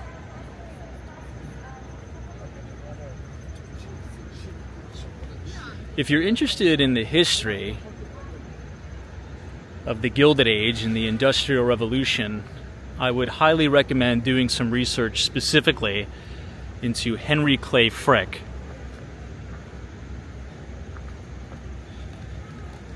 Henry Clay Frick built his mansion between 1912 and 1914.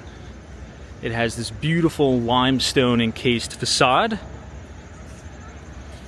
and it was designed in the Beaux-Arts architecture style.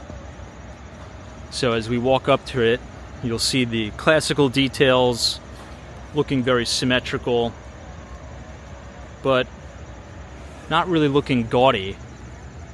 Instead, it'll look quite elegant and tame. And of course, Henry Clay Frick made his fortune in the steel and coke business, at one time even partnering with Andrew Carnegie before they had quite the, let's just say, disturbing falling out, in which case they became arch nemeses. Henry Clay Frick was known for, well, really infamous for crushing the labor strikes of the labor movement. Workers and businessmen alike often saw him as absolutely ruthless. But he didn't really want to just be remembered as a businessman. He also wanted to be remembered as a man of culture.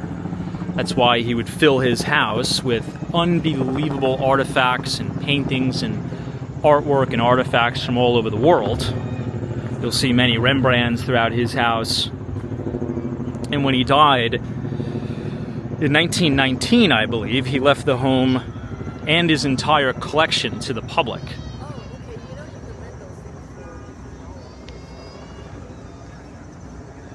The original home that sits right here on Central Park West just went through a multi-year renovation where they moved the Frick collection to a satellite location off of Lexington Avenue. But now it is open to the public once again.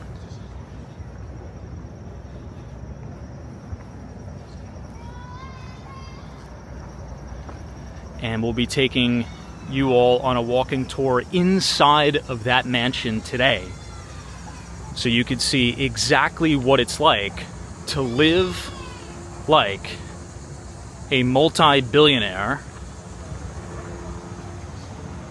that at one point built America. It'll be pretty cool.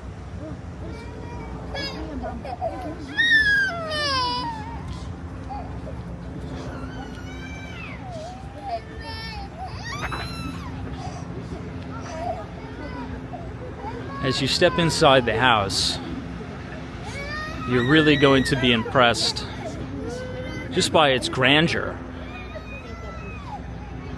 That's what I was most impressed with. Oftentimes people will go to the Frick collection just to admire all the different pieces of art in his collection. But for me, what's most exciting about the Frick collection is the mansion itself. Just to think that at one time that was his personal residence is pretty mind-blowing, how someone could accumulate that much wealth.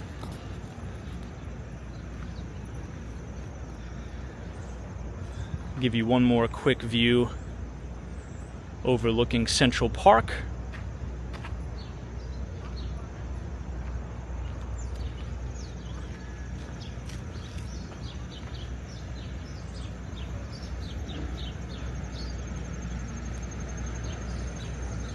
and then we'll head to Central Park West, where we will make a right, and we'll walk directly outside of the Frick Collection, and we'll go ahead and take a tour inside. Now, the section that we're going to see in the mansion is what I like to call the big great room. So you enter almost like this atrium, and it has this massive pool with fountains and birds, different monuments and mementos and statues.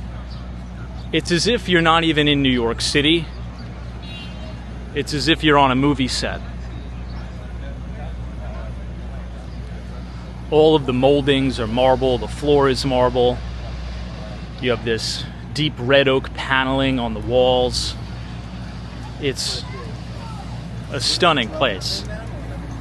So we're now on the corner of 5th Avenue, everybody, and East 72nd Street. This is prime Upper East Side of Manhattan here. You're going to see a lot of beautiful pre-war buildings with these very elegant limestone facades. This is one of my favorite entrances to Central Park.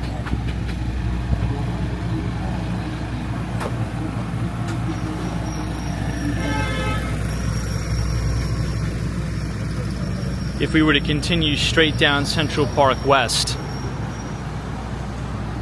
this will take us to 59th Street, Central Park South, where you're going to have the brand new Grand Army Plaza South.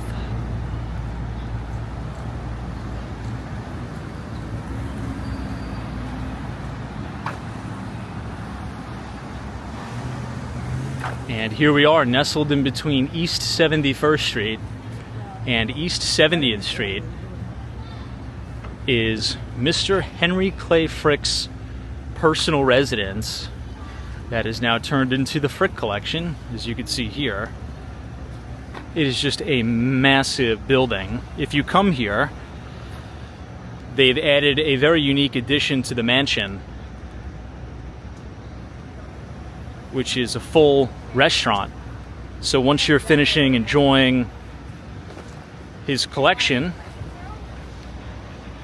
you could book a reservation at the restaurant, enjoy a coffee in one of the most spectacular Gilded Age mansions of industrialist Henry Clay Frick. Now look at the frontage here, everybody. This is unprecedented Central Park frontage. This is the northernmost wing of his house, and you have this unbelievable great lawn, and in those big arched windows, that's where we're gonna go. You're gonna see so much light pouring in those windows through the big atrium style fountain.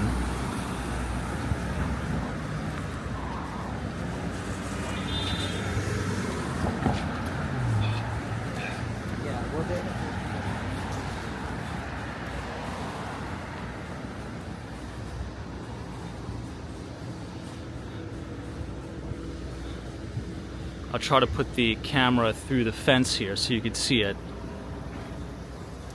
The landscaping is very meticulous. It's just an absolutely gorgeous, gorgeous home.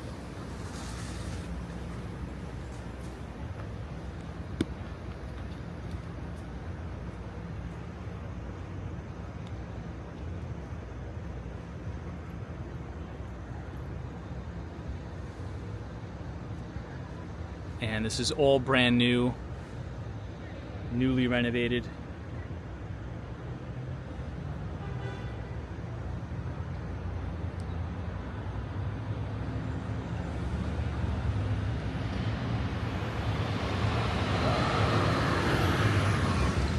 You would never in a million years think you're walking in New York City.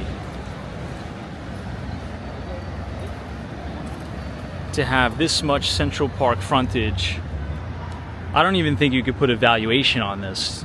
It's just stunning.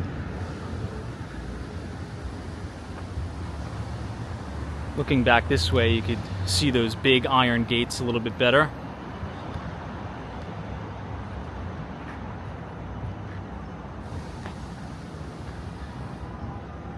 And this massive limestone reinforcement wall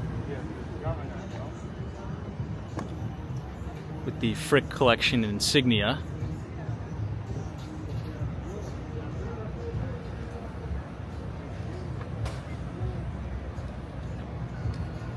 We're now on the corner of East 70th Street, and we're going to make a left.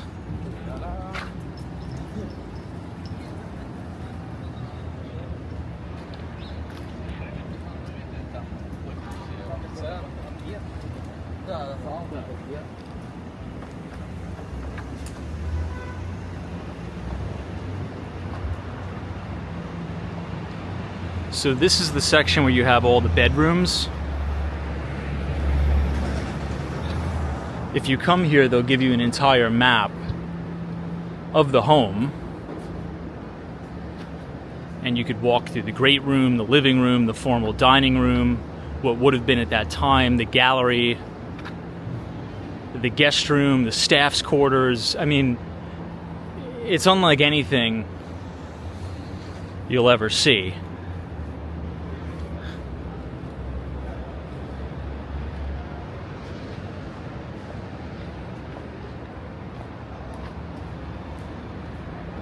Just look at the detail here on the door. That massive wooden door.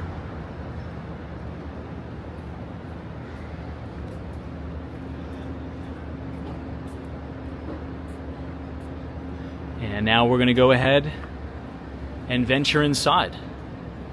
I'll see you guys in there.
Okay, so what'd you think? What you saw there is right as you walk in, there's that very peaceful and tranquil fountain. And then off of that big, great room with the fountain, you have all of the subsequent rooms. That's just really, really stunning. This is the second courtyard that I wanted to bring you in. This is completely refurbished and renovated. And what you see in this building right here, with those trees on the balcony, that is the brand new restaurant. So there's a full restaurant and cafe at the Frick Collection that you're more than welcome to enjoy.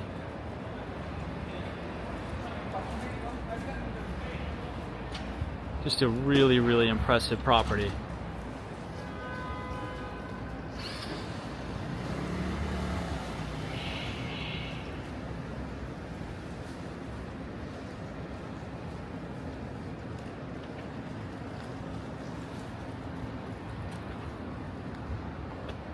Everything is so meticulous and beautiful here.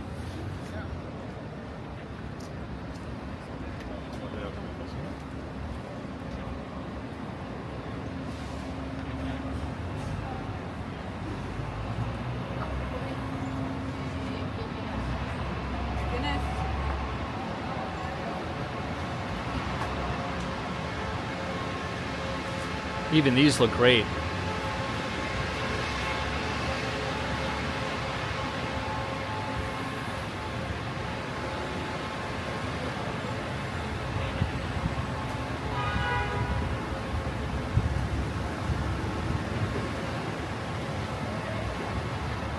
We're now going to be going over to Madison Avenue and making a left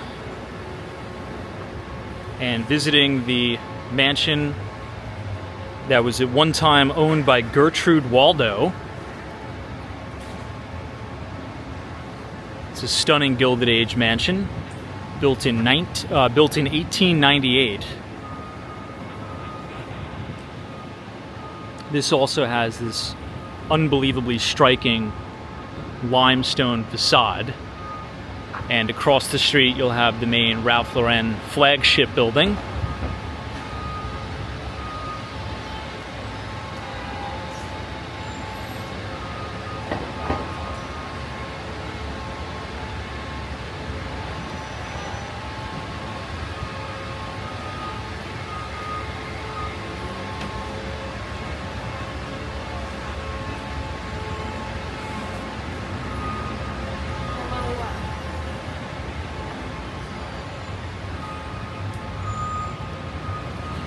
A little bit of a fun fact about the mansion, though, is that Gertrude Waldo never actually lived in the mansion. It's reported that she fell on very, very deep and hard financial times, forcing her to lease out her space. So it was rented out for a prolonged period of time. It was rented out to the likes of antique dealers, art galleries, and fast forwarding all the way to 1986, that's when you had the fashion designer Ralph Lauren restored the mansion and turned it into his flagship store,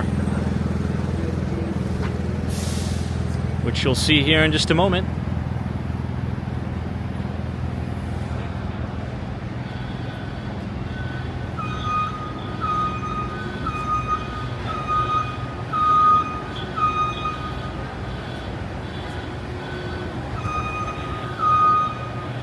Just look at the detail here.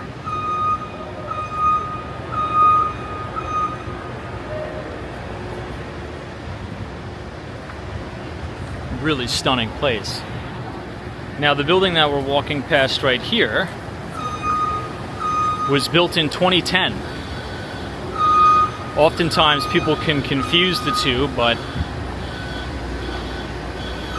this one is also rather stunning.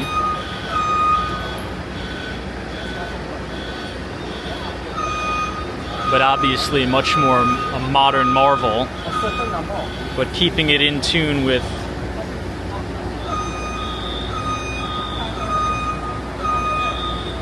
the true Upper East Side fashion.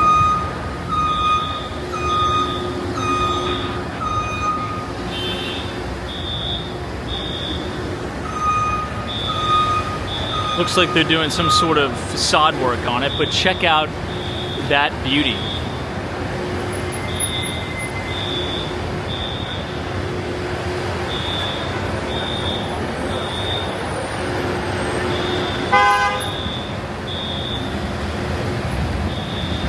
It's unbelievable, isn't it? And here is the main Ralph Lauren flagship.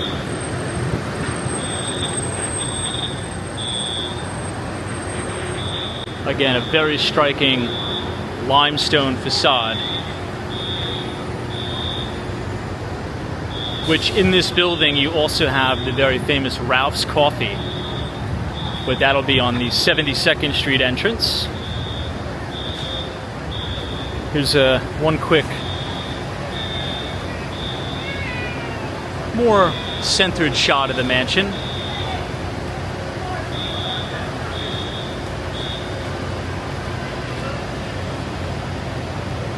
It's crazy to think that at one point in time, Fifth Avenue was just totally lined with these very opulent mansions.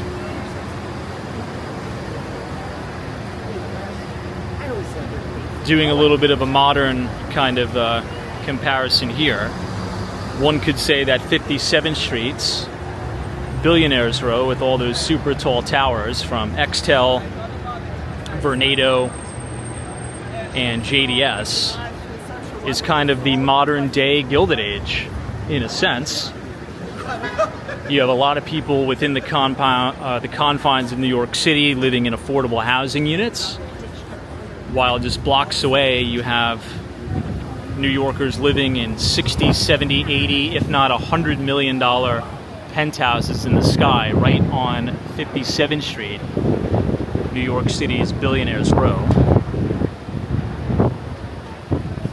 Here you have Ralph's.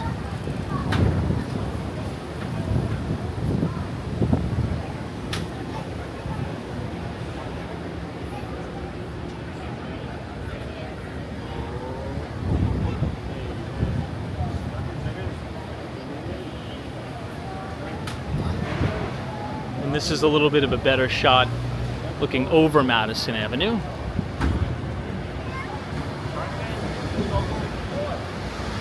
That Gilded Age beauty.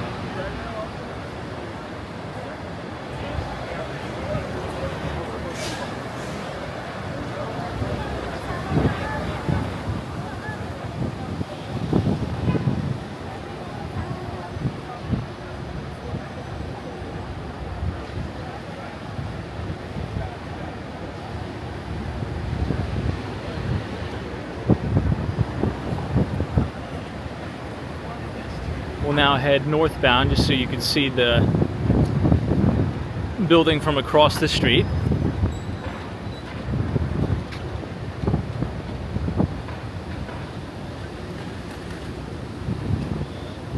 And granted, we're just one block away from Central Park. The landscaping is always very meticulous on the Upper East Side, which I like.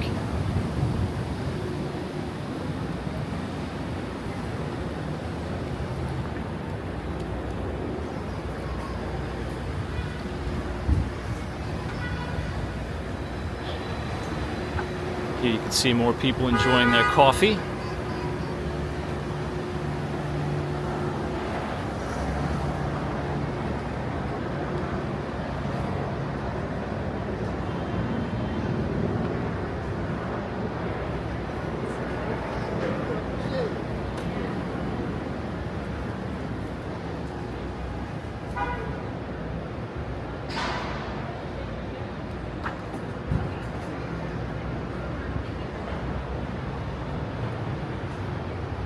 You can honestly spend the whole day just walking around Manhattan's Upper East Side and enjoying the beauty of all these buildings. Look at this one.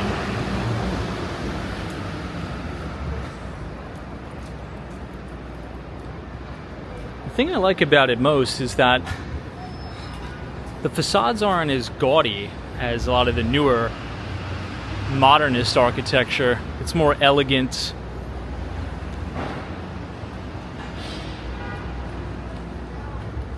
I would say high class, upscale.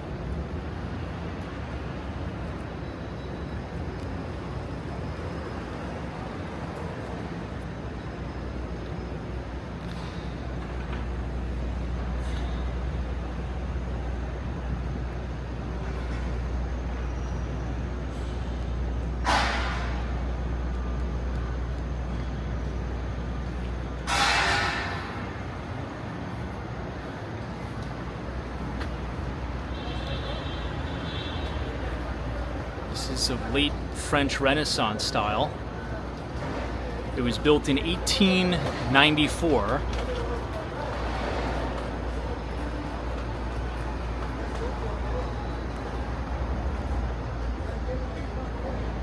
Very beautiful. I mean, look at the details on the door.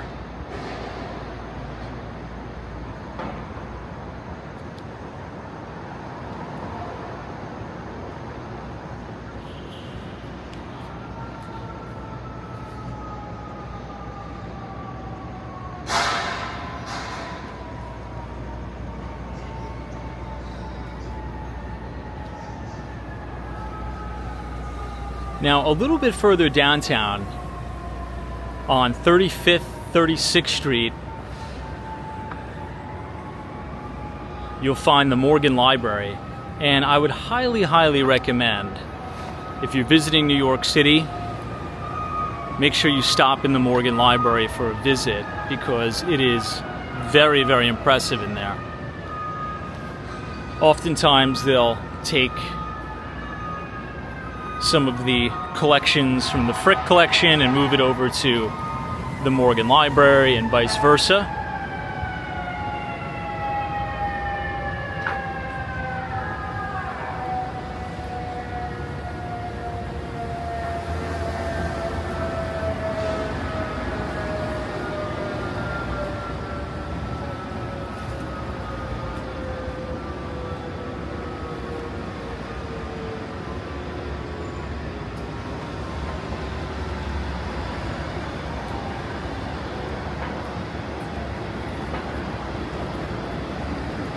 We'll now go over and check it out.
It'll be nice to stand on this side so you can get a better view of the 2010 Ralph Lauren building.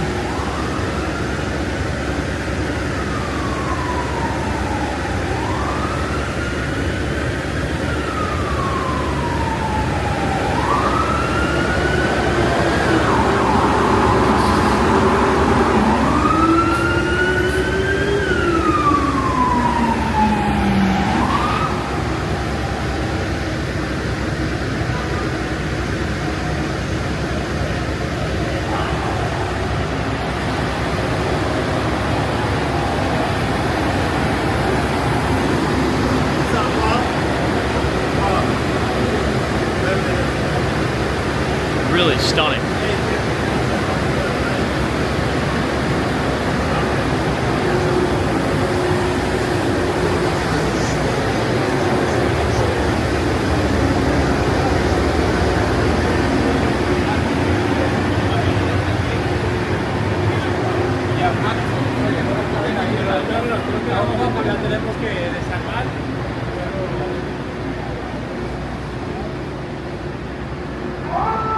This is the St. James Church.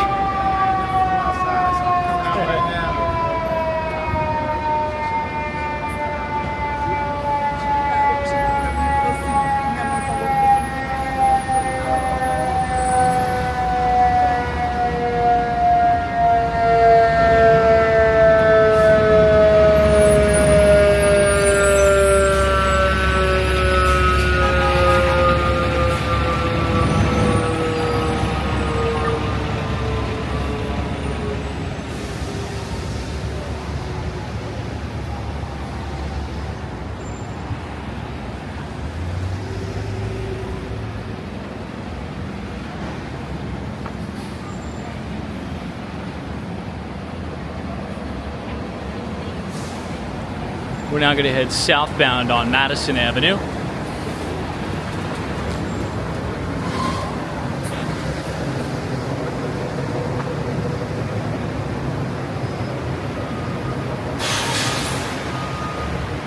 Madison Avenue is known to have a lot of the luxurious retail shops. I'm also going to take you all by the brand new Giorgio Armani residences, which is very fitting as he unfortunately passed away. This is now Madison and 70th Street.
Take a quick detour down East 69th Street, just so you can see some of the beautiful buildings down here.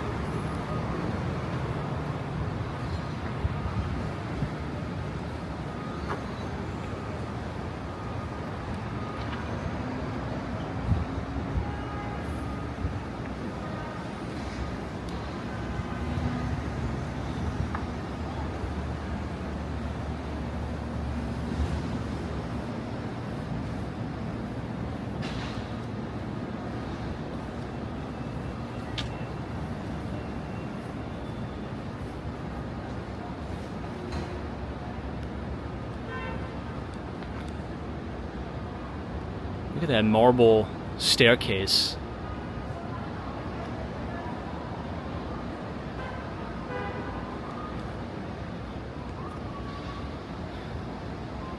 Give you a closer look at it, but look at how stunning that is.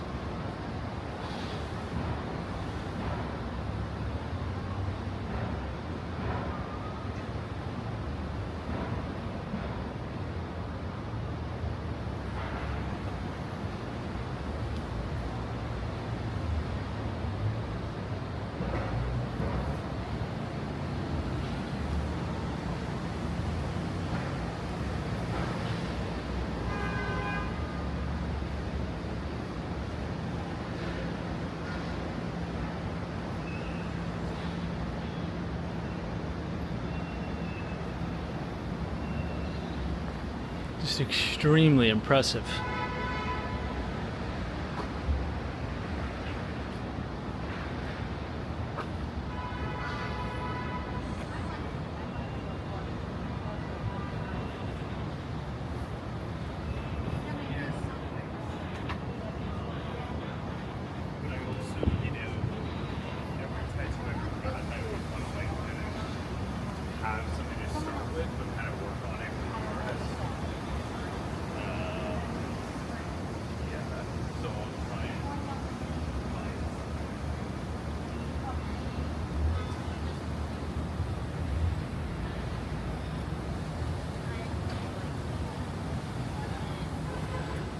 I mean, these are so impressive, these structures.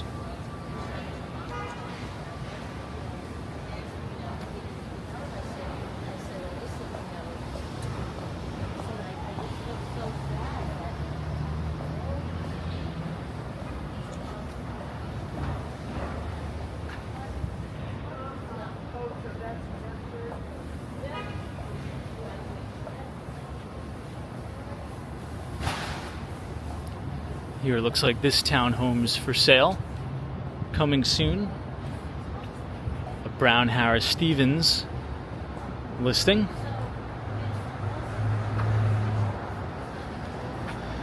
Wow. Very unique.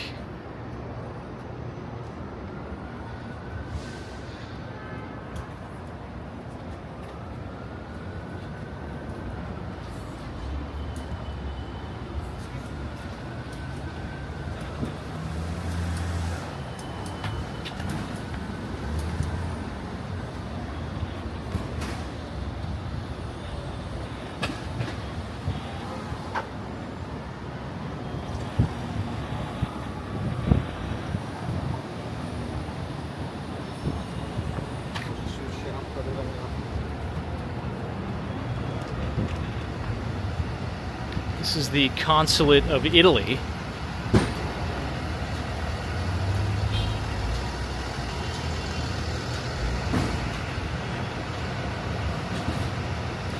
You can see on the door General Consulate d'Italia.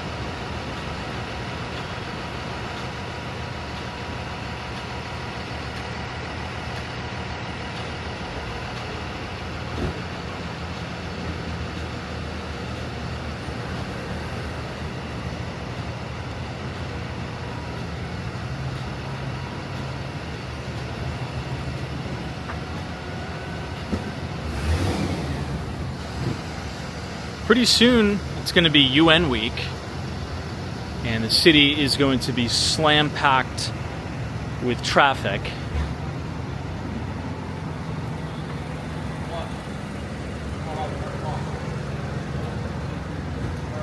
That you could certainly guarantee. General, which is great.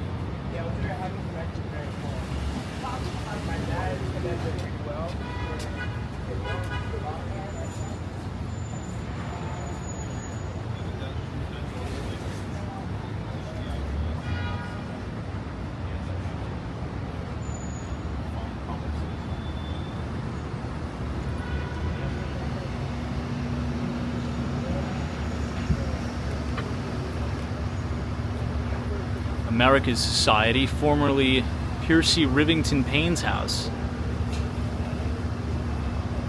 This neo-federal townhouse, built in 1909 and 1911, was designed by McKim, Mead and White. That's the same architects that designed the original Penn Station. Very cool. Look at how the sunlight hits the marble here. Stunning.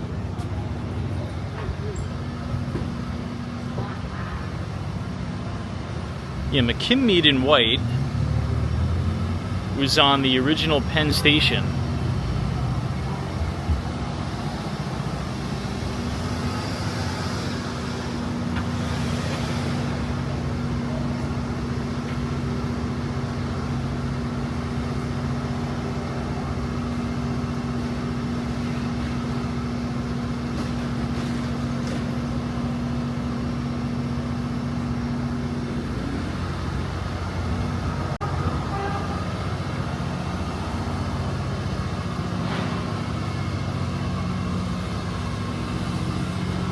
at how stunning this is.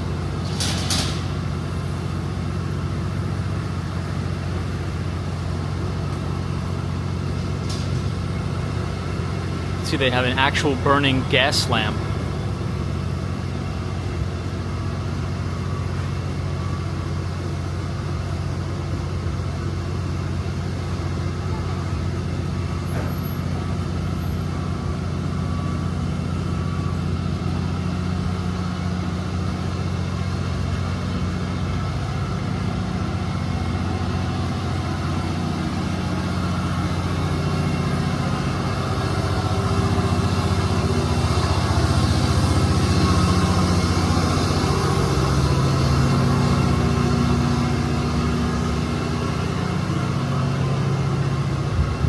This is East 68th Street.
Go ahead and cross westbound.